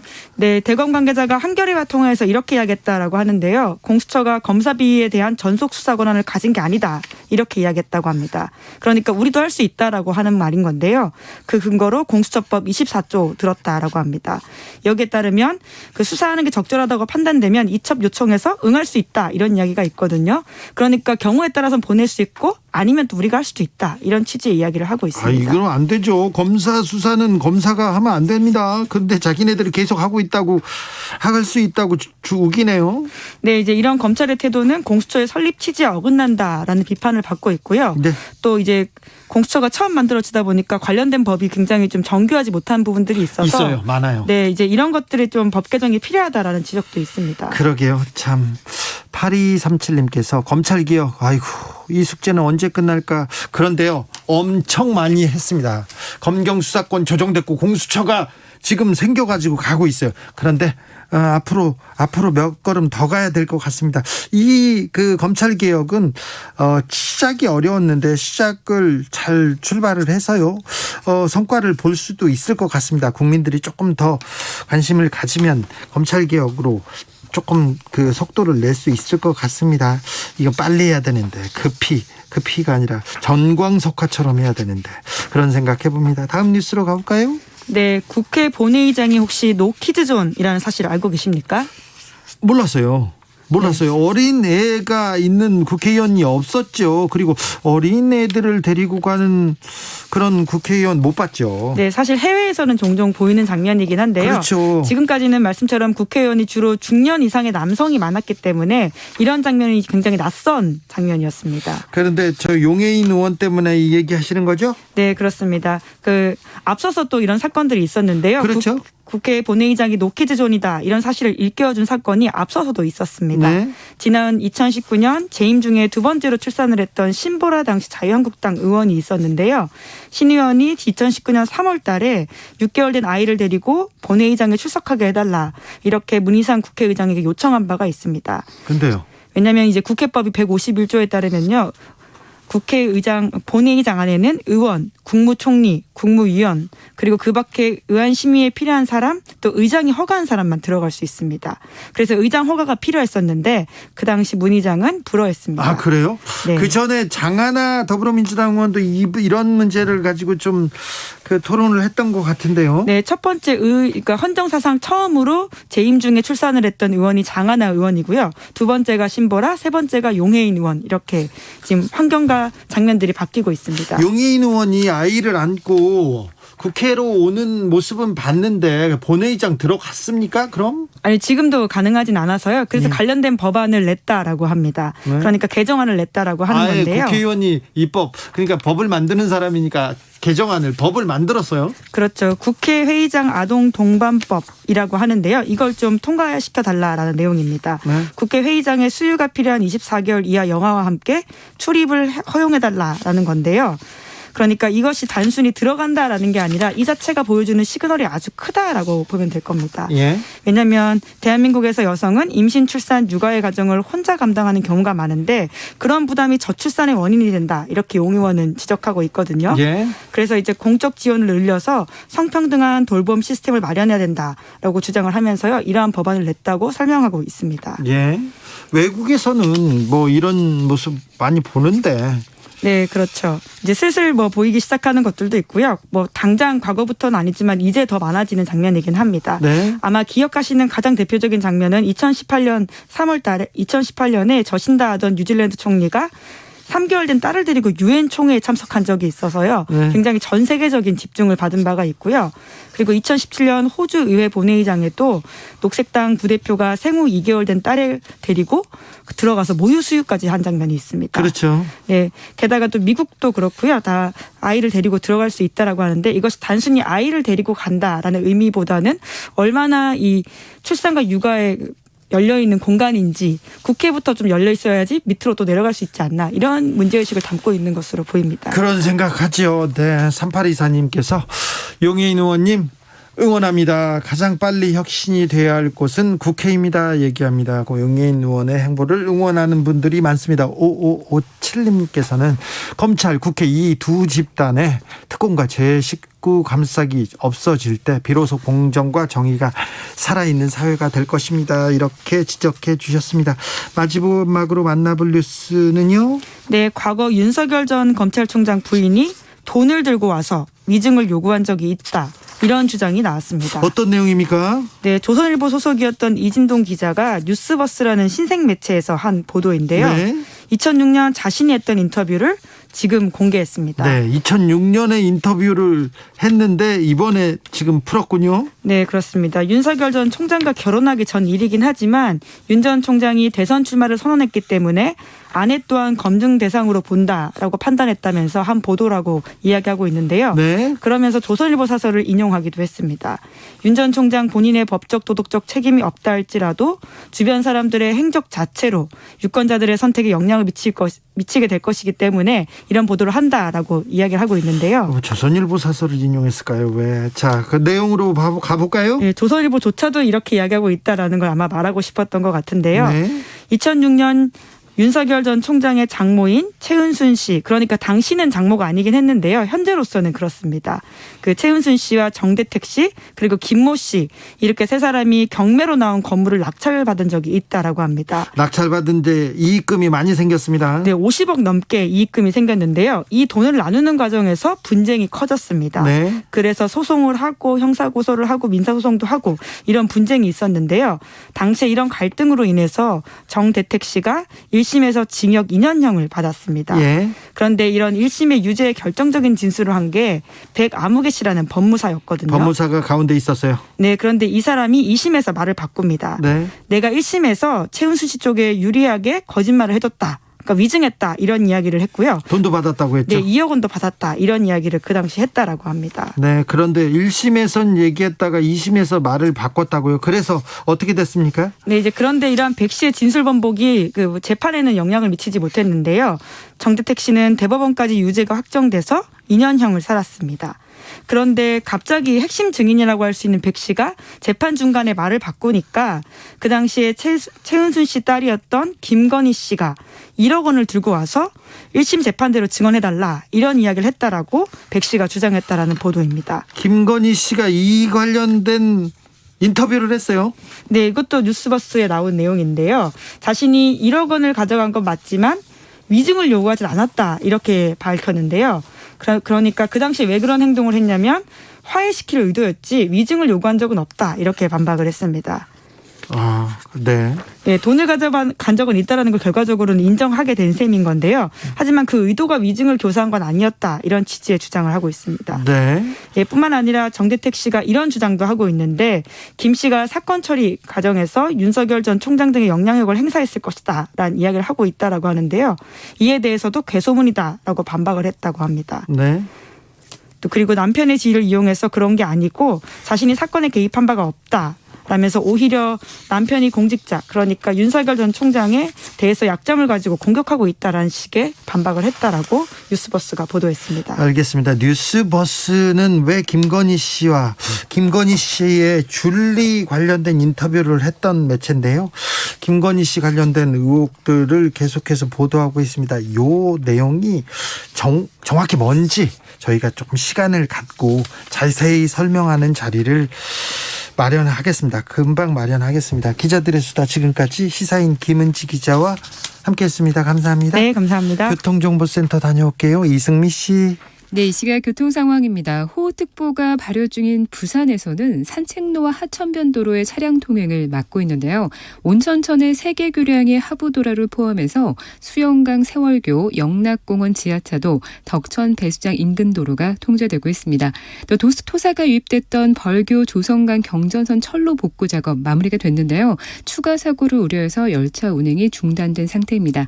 고속도로 돌발 구간입니다. 경인고속도로 인천 방향으로 부평 나들목 진입로 갓길에서 승용차 관련 사고를 처리하고 있습니다. 서울 방향은 부천에서 신월 나들목 쪽으로 정체고요. 서양고속도로 서울 방향으로 석임제 부근 2차로와 갓길 또 바란 부근 3차로에 고장난 차량이 있어서 주의하셔야겠고요. 이후로는 화성휴게소 부근과 팔탄 분기점에서 정체고요. 매송 일대 3km 구간이 막힙니다. 평택 시흥고속도로 시흥 방향은 마도 분기점에서 송산 휴게소 쪽으로 밀립니다. KBS 교통정보센터였습니다.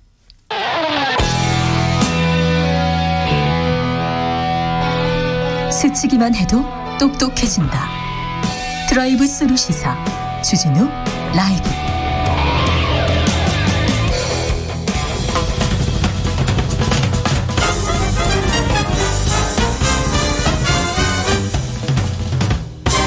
훅 인터뷰.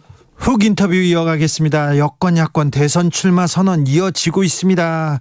그런데 출마 선언문에 꼭 들어가는 게요. 공정, 민생, 경제 이런 겁니다. 그런데 빠진 게 있습니다. 바로 기후위기, 환경에 관한 정책들은 보이지 않습니다. 이 문제 좀 짚어보겠습니다. 황인철 녹색연합 기후에너지팀장 안녕하세요. 네, 안녕하십니까.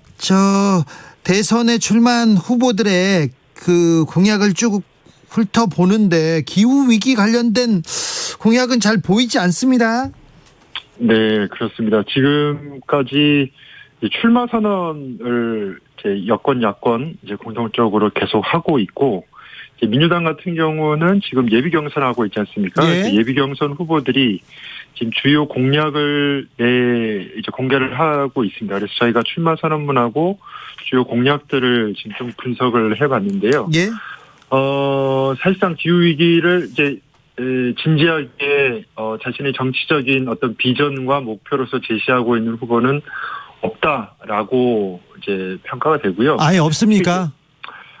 출마 선언문 중에서, 기후위기를 언급한 후보는 단 한 명에 불과합니다. 누굽니까? 민주당의 박용진 후보가 기후위기라는 단어를 언급을 했는데, 그렇다고 해서 이게 본인의 어떤 정치적 비전의 주요한 의제로 다룬다기보다는 그냥 시대 배경을 설명하는 과정에서 한 차례 언급한 것에 불과하기 때문에 네. 이 또한 어떤 좀 진지하게 다루고 있다라고 보기 어려울 것 같고요. 그리고 공약을 더불어민주당 예비 경선 후보들 공약을 분석했을 때 이재명 후보하고 최문순 후보가 기후 위기를 언급하고 있잖아요.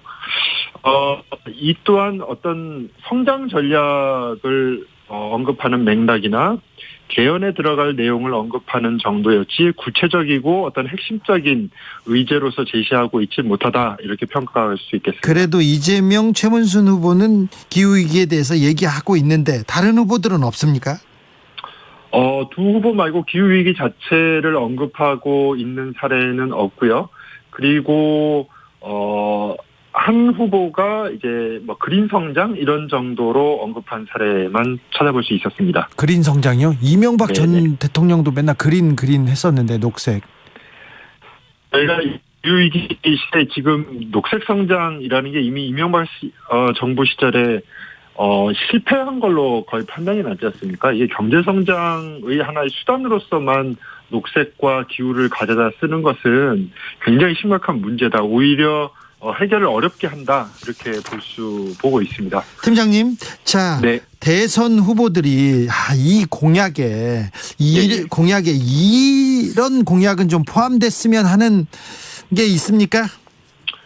일단은 저희가 우리 향후 굉장히 우리나라뿐만 아니라 전 세계적으로 우리 국민들이 삶을 좌지우지하게 될 것이 바로 기후위기 문제이기 때문에 기후위기가 우리 국가와 정부가 또 정치가 해결해야 될 최우선 과제라는 것을 우선 인식하는 철학이 필요할 것이라 보고요.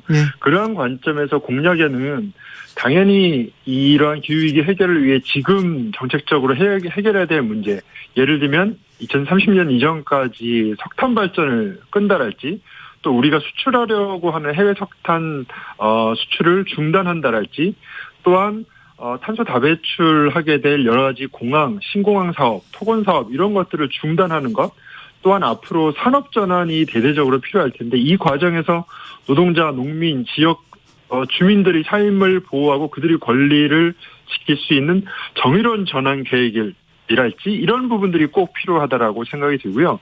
더 근본적으로는 저희가 너무 경제 성장률만 마치 국가의 최고의 목표인 것처럼 달려왔는데 사실 이런 경제 성장률만이 아니라 국민의 전반적인 삶, 기후위기 대응, 환경의 질의 개선 이런 것들이 전체적인 정치적인 목표로 삼아야지만 저희가 올바른 기후 대응을 할 수 있고 기후위기 시대에 올바른 정치가 이루어질 수 있다 이렇게 보고 있습니다. 해외 사례는 어떻습니까? 해외 대선 과정에는 기후 위기가 가장 중요한 의제가 되기도 한다는데요. 뭐 유럽이나 미국의 사례를 보면 우리나라보다는 좀 더 주요한 정치적 의제로 다루고 있는 것 같고요. 최근에 이제 미국의 새로 대통령이 바뀌었지 않습니까? 네. 당시 이제 유력한 또 다른 민주당 내 후보였던 버니 샌더스 후보 같은 경우에는 기후위기 해결과 사회 불평등 해결을 위한 그린 뉴딜 정책을 강력하게 내세웠고, 결국에는 뭐 조 바이든 후보가 대통령이 됐지만 그 과정에서 샌더스 후보의 많은 정책들을 흡수함으로써 현재 바이든 대통령의 기후 정책이 많이 반영이 된 것으로 알고 있고요. 유럽의 같은 경우에는 또 이런 기후위기나 환경 문제를 전면에 내건 정당들이 또 많이 있습니다. 특히 이제 녹색당 같은 경우가 최근 이제 기후위기가 심각해짐에 따라서 굉장히 많은 선전을 하고 있고 시민들의 지지를 받고 있고 또 유력 후보들이 나오고 있는 것으로 알고 있습니다. 높은 지지율을 보이고 있는 윤석열 후보는 대선 출마 선언을 했고요. 선언문이 있고 그다음에 공약은 구체적으로 나오진 않았지만 계속해서 지금 어제 오늘 탈원전 정책 얘기하면서 원전이 친환경이다 이렇게 좀 탈원전 정책에 대해서 비판적인 입장 확인됐습니다. 어떻게 보고 계십니까? 일부 정당에 팀장님 지금 갑자기 지금 목소리가 안 들려서요. 다시 한번 말씀해 주세요. 네, 일부 정당과 정치인들은 기후위기 대응하려면 원전 가동해야 된다, 원전 늘려야 된다 이런 주장을 하기도 합니다. 그런데 기후위기라는 심각한 위험을 해결하기 위해서 또 다른 위험인 핵발전소를 늘린다는 것은 전혀 해결책이 될 수 없다는 생각이 들고요. 이건 사실 국민의 안전과 생명과 관련된 것인데 지나치게 정략적으로 이용하면서 이것이 굉장히 잘못된 방향으로 나가고 있다라고 생각을 합니다. 뭐 윤석열 총장의 발언이나 이런 것들은 저희는 전혀 동의할 수가 없고 기후위기의 해결책이 결코 핵발전이 될 수가 없다. 라는 것을 강조해서 말씀드리고 싶습니다. 원전이 친환경이다 이 말은 동의할 수 없습니까?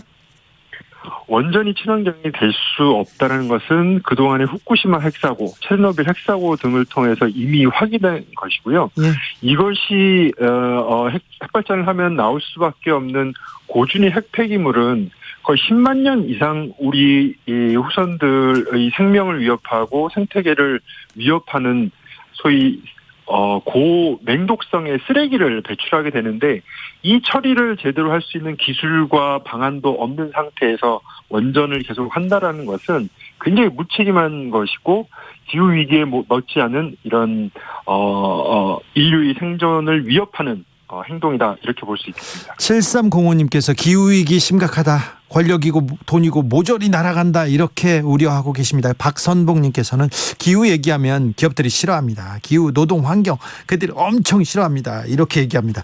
앞으로 대선 후보들 구체적인 공약이 좀 하나둘 발표될 텐데요. 녹색연합에서 기후위기 관련해서 지구를 위해서 공약 제안하시거나 할 계획 있으신지요? 저희는 어쨌든 이번 대선이 향후 기후위기 대응을 하는 데 있어서 굉장히 중요한 시기에 어떤 정치적 선거이기 때문에 시민들과 함께 또 안 들려요. 적극적인 기후 유권자 행동을 펼쳐야 된다고 생각을 하고요. 예. 이번 대선에서 기후 의제가 중요한 의제로, 최우선 정치적 과제로 다뤄질 수 있도록 다각적인 활동을 펼칠 예정입니다. 네, 지금까지 황인철 녹색연합 기후에너지팀장이었습니다. 네, 감사합니다. 연결 상태가 고르지 못해서 죄송합니다. 주진우 라이브.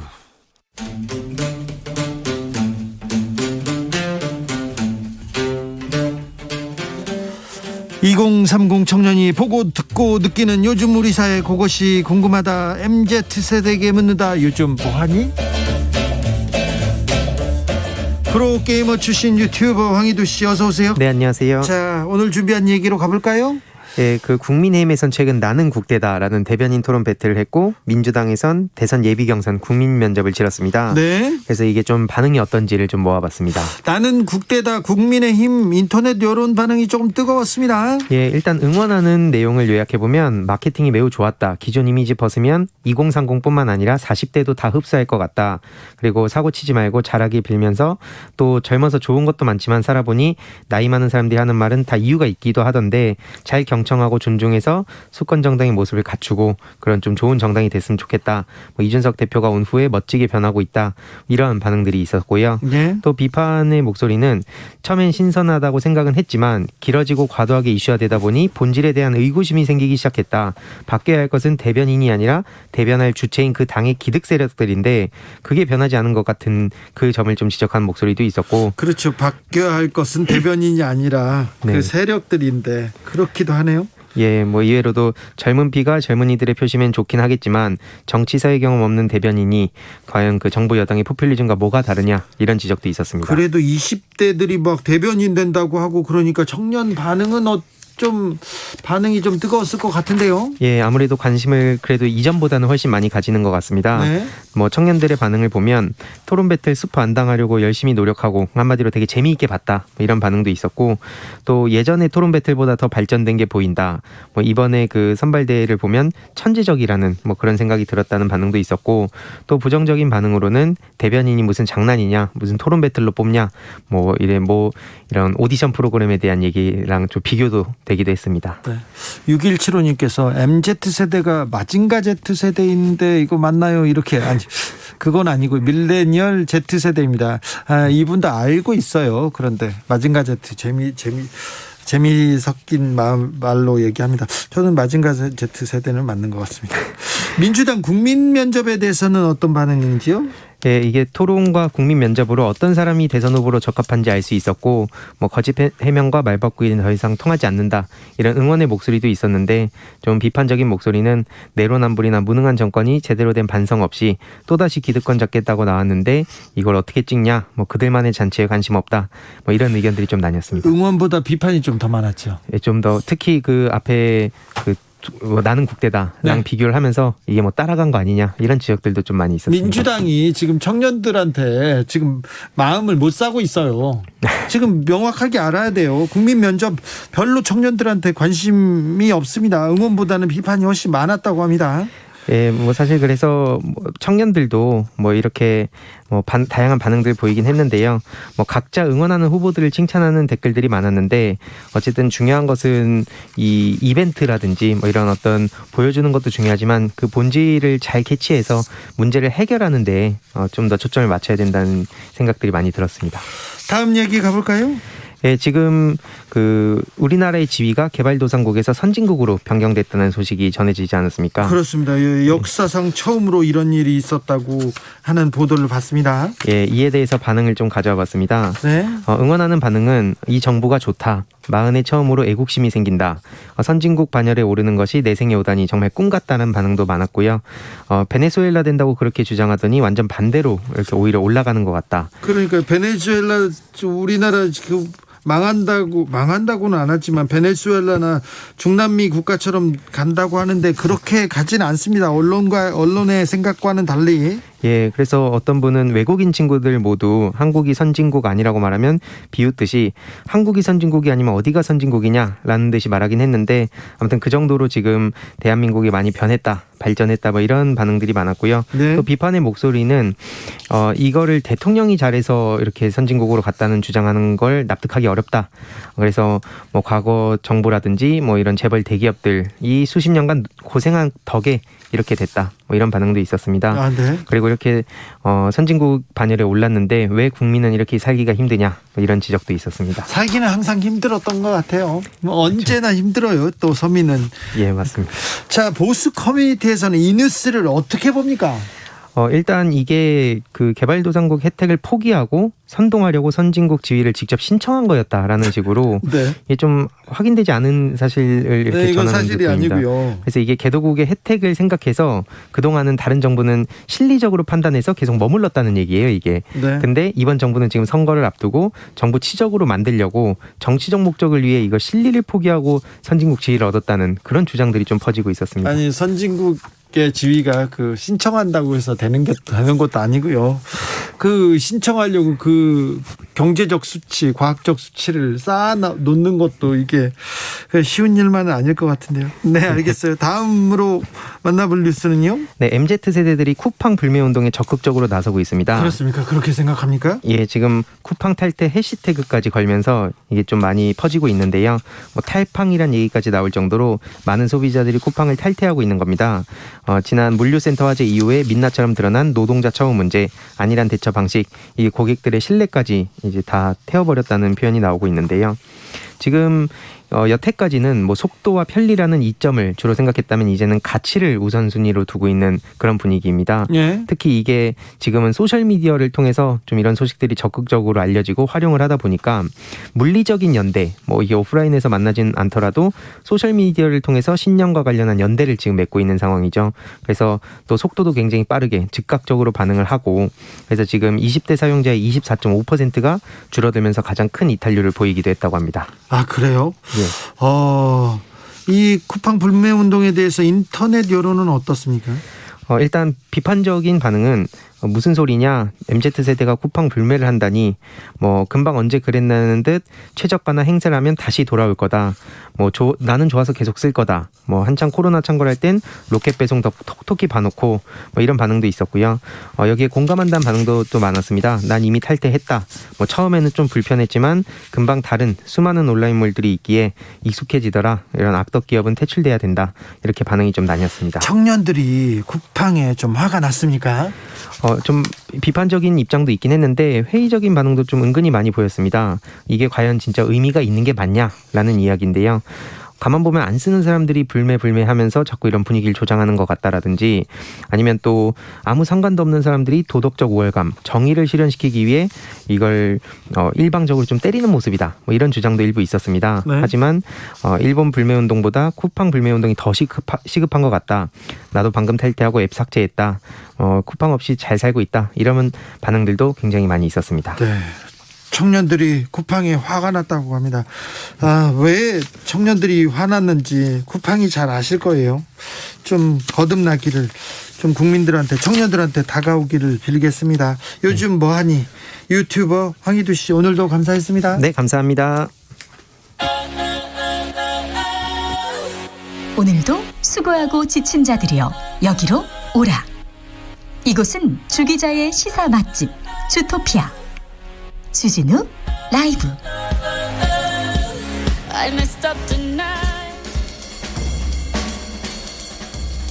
느낌 가는 대로 그냥 고른 뉴스, 여의도 주필. 동물은 물건 아니다. 법무부 입법 추진, 위자료 배상길 열리나. 헤럴드 경제 기사입니다. 법무부가 이달 중에 모든 동물은 물건이 아니다라는 선언 조항을 담은 민법 개정안을 입법 예고할 예정입니다. 모든 동물은 물건이 아니다. 동물은 물건이 아니죠. 현재는 우리 법상 동물은 물건으로 분류됐습니다. 그래서 동물의 법적 지위 개선에 직접 법무부가 나서기로 한 겁니다.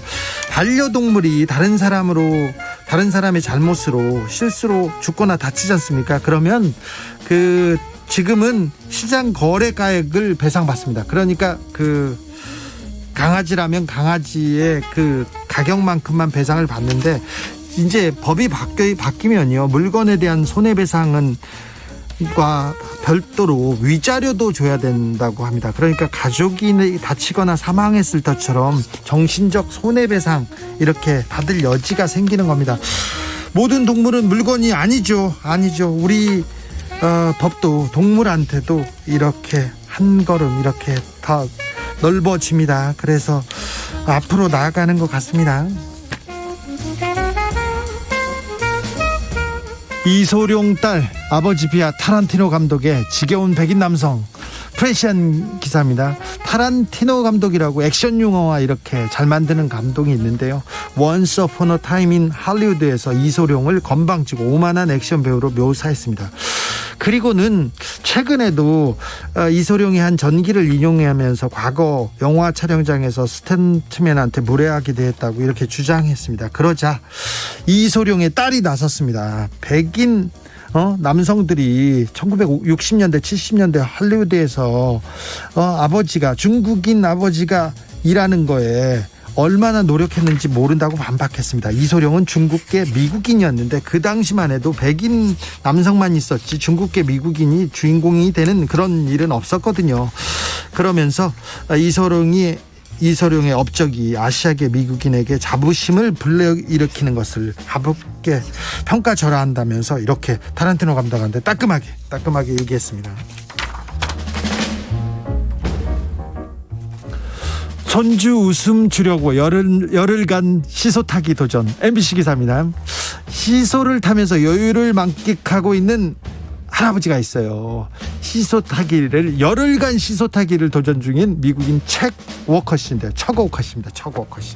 왜 그런가 했더니 이분이 50년 전에 세계 최대 시소 타기 대회에서 216시간, 그러니까 9일 연속 시소만 타면서 세계 신기록을 세웠답니다. 이는 누구도 깨지 못한 전무후무한 기록인데요. 이 할아버지가 손주를 위해서 특별한 도전에 나섰습니다. 바보 같은 묘기 덕에 수십 년 즐겁게 보낼 수 있었다면서 이번 도전을 통해서 손주에게 유쾌한 도전, 손주에게 특별한 경험을 만들어주고 싶었다, 이렇게 얘기합니다. 열흘 동안 시소를 타면서 밥 먹고 용변을 보면서 다 이렇게 해야 된답니다. 손주를 위해서. 이 할아버지의 도전이 꼭 성공하기를 기도하겠습니다. 네. 영화 I Am Sam에 수록된 Two of Us 들으면서 저는 여기서 인사드리겠습니다. 오늘도 본방사수 인증 퀴즈 맞추셨습니까? 정답은 3번 주진우 라이브였습니다. 뭔지는 잘 몰라도 5시 5분 KBS 1라디오 주진우 라이브, 이걸 외워두면요 아주 보이스피싱 피하는데 특효입니다. 네. 오늘 오후 6시 현재 코로나19 전국 확진자가 벌써 1000명을 넘었다고 합니다. 서울은 521명입니다. 1000명을 넘었습니다. 다시 코로나 대유행 걱정해야 합니다. 그러니까 조심하셔야 됩니다. 코로나가 우리 문턱까지, 우리 문 앞까지 와 있어요.